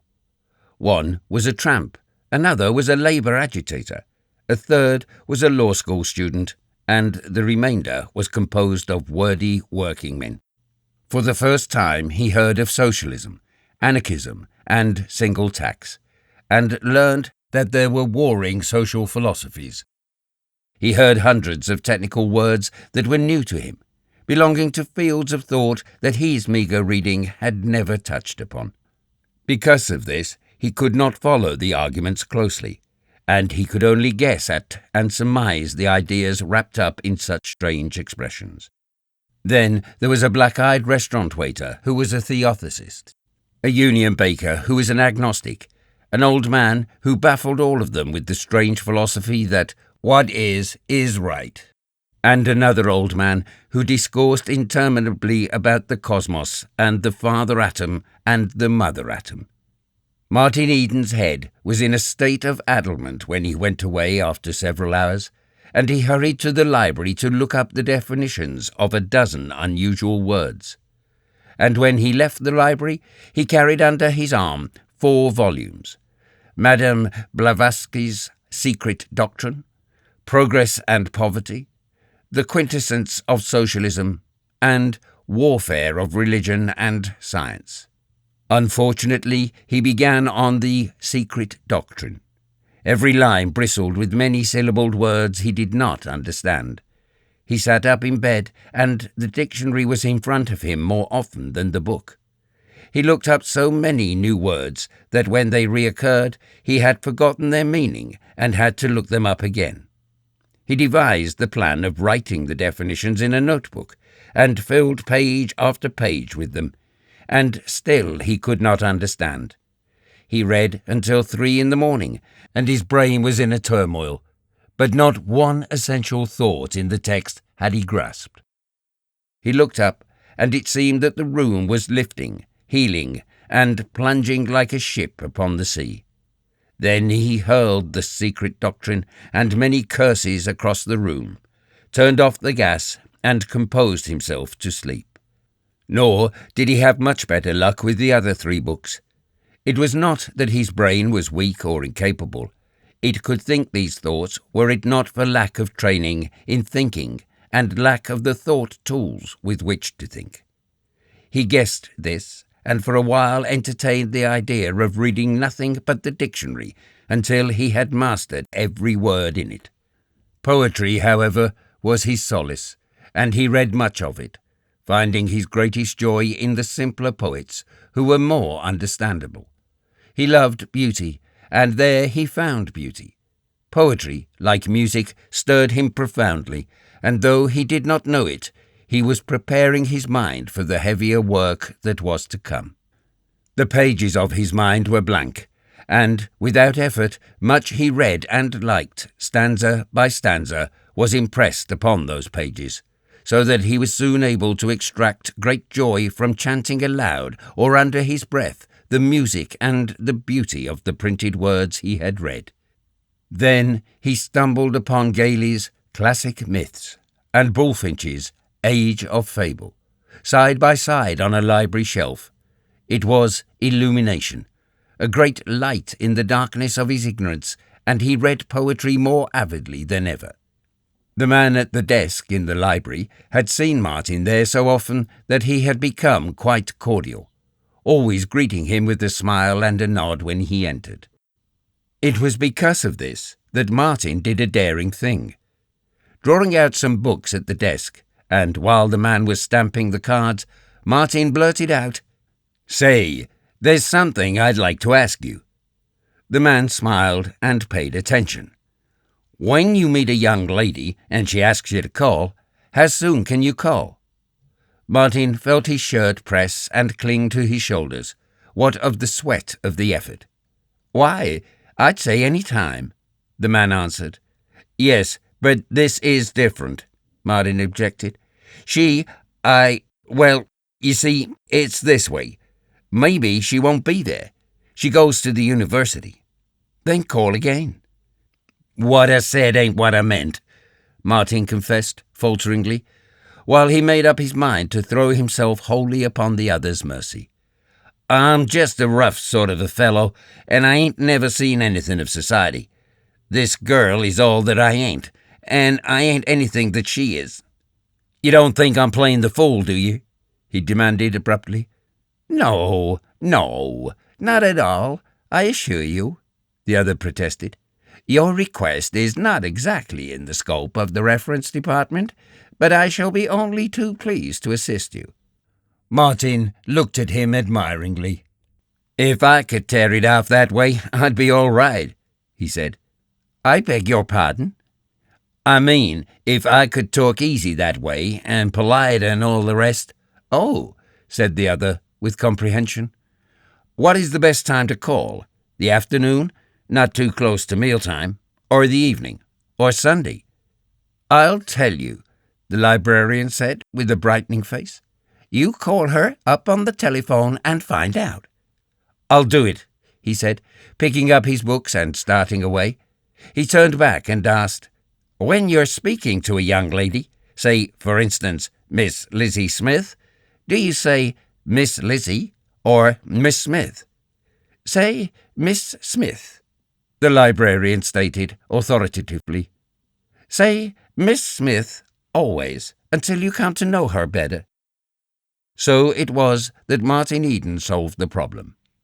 "Come down any time. I'll be at home all afternoon," was Ruth's reply over the telephone to his stammered request as to when he could return the borrowed books. She met him at the door herself, and her woman's eyes took in immediately the creased trousers and the certain slight but indefinable change in him for the better. Also, she was struck by his face. It was almost violent, this health of his, and it seemed to rush out of him at her in waves of force. She felt the urge again of the desire to lean toward him for warmth, and marvelled again at the effect his presence produced upon her. And he, in turn, knew again the swimming sensation of bliss when he felt the contact of her hand in greeting. The difference between them lay in that she was cool and self-possessed, while his face flushed to the roots of the hair. He stumbled with his old awkwardness after her, and his shoulders swung and lurched perilously. Once they were seated in the living room, he began to get on easily, more easily by far than he had expected. She made it easy for him, and the gracious spirit with which she did it made him love her more madly than ever. They talked first of the borrowed books, of the Swinburne he was devoted to, and of the Browning he did not understand, and she led the conversation on from subject to subject, while she pondered the problem of how she could be of help to him. She had thought of this often since their first meeting. She wanted to help him. He made a call upon her pity and tenderness that no one had ever made before, and the pity was not so much derogatory of him as maternal in her. Her pity could not be of the common sort.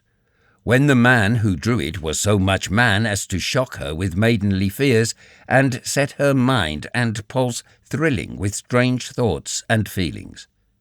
The old fascination of his neck was there, and there was sweetness in the thought of laying her hands upon it. It seemed still a wanton impulse, but she had grown more used to it. She did not dream that in such guise newborn love would epitomize itself, nor did she dream that the feeling he excited in her was love. She thought she was merely interested in him as an unusual type, possessing various potential excellencies. And she even felt philanthropic about it. She did not know she desired him, but with him it was different. He knew that he loved her, and he desired her as he had never before desired anything in his life. He had loved poetry for beauty's sake, but since he met her, the gates to the vast field of love poetry had been opened wide. She had given him understanding even more than Bullfinch and Gailey. There was a line that a week before he would not have favoured with a second thought. God's own mad lover dying on a kiss. But now it was ever insistent in his mind. He marvelled at the wonder of it and the truth. As he gazed upon her, he knew that he could die gladly upon a kiss. He felt himself God's own mad lover, and no accolade of knighthood could have given him greater pride. And at last he knew the meaning of life and why he had been born. As he gazed at her and listened, his thoughts grew daring. He reviewed all the wild delight of the pressure of her hand in his at the door, and longed for it again. His gaze wandered often toward her lips, and he yearned for them hungrily. But there was nothing gross or earthly about this yearning. It gave him exquisite delight to watch every movement and play of those lips as they enunciated the words she spoke. Yet they were not ordinary lips, such as all men and women had. Their substance was not mere human clay. They were lips of pure spirit, and his desire for them seemed absolutely different from the desire that had led him to other women's lips. He could kiss her lips, rest his own physical lips upon them, but it would be with the lofty and awful fervour for which one would kiss the robe of God. He was not conscious of this transvaluation of values that had taken place in him, and was unaware that the light that shone in his eyes when he looked at her was quite the same light that shines in all men's eyes when the desire of love is upon them. He did not dream how ardent and masculine his gaze was, nor that the warm flame of it was affecting the alchemy of her spirit. Her penetrative virginity exalted and disguised his own emotions, alleviating his thoughts to a star-cool chastity, and he would have been startled to learn that there was that shining out of his eyes, like warm waves that flowed through her and kindled a kindred warmth. She was subtly perturbed by it, and more than once, though she knew not why, it disrupted her train of thought with its delicious intrusion and compelled her to grope for the remainder of ideas partly uttered. Speech was always easy with her, and these interruptions would have puzzled her had she not decided that it was because he was a remarkable type. She was very sensitive to impressions, and it was not strange, after all, that this aura of a traveller from another world should so affect her. The problem in the background of her consciousness was how to help him, and she turned the conversation in that direction. But it was Martin who came to the point first. "I wonder if I can get some advice from you," he began,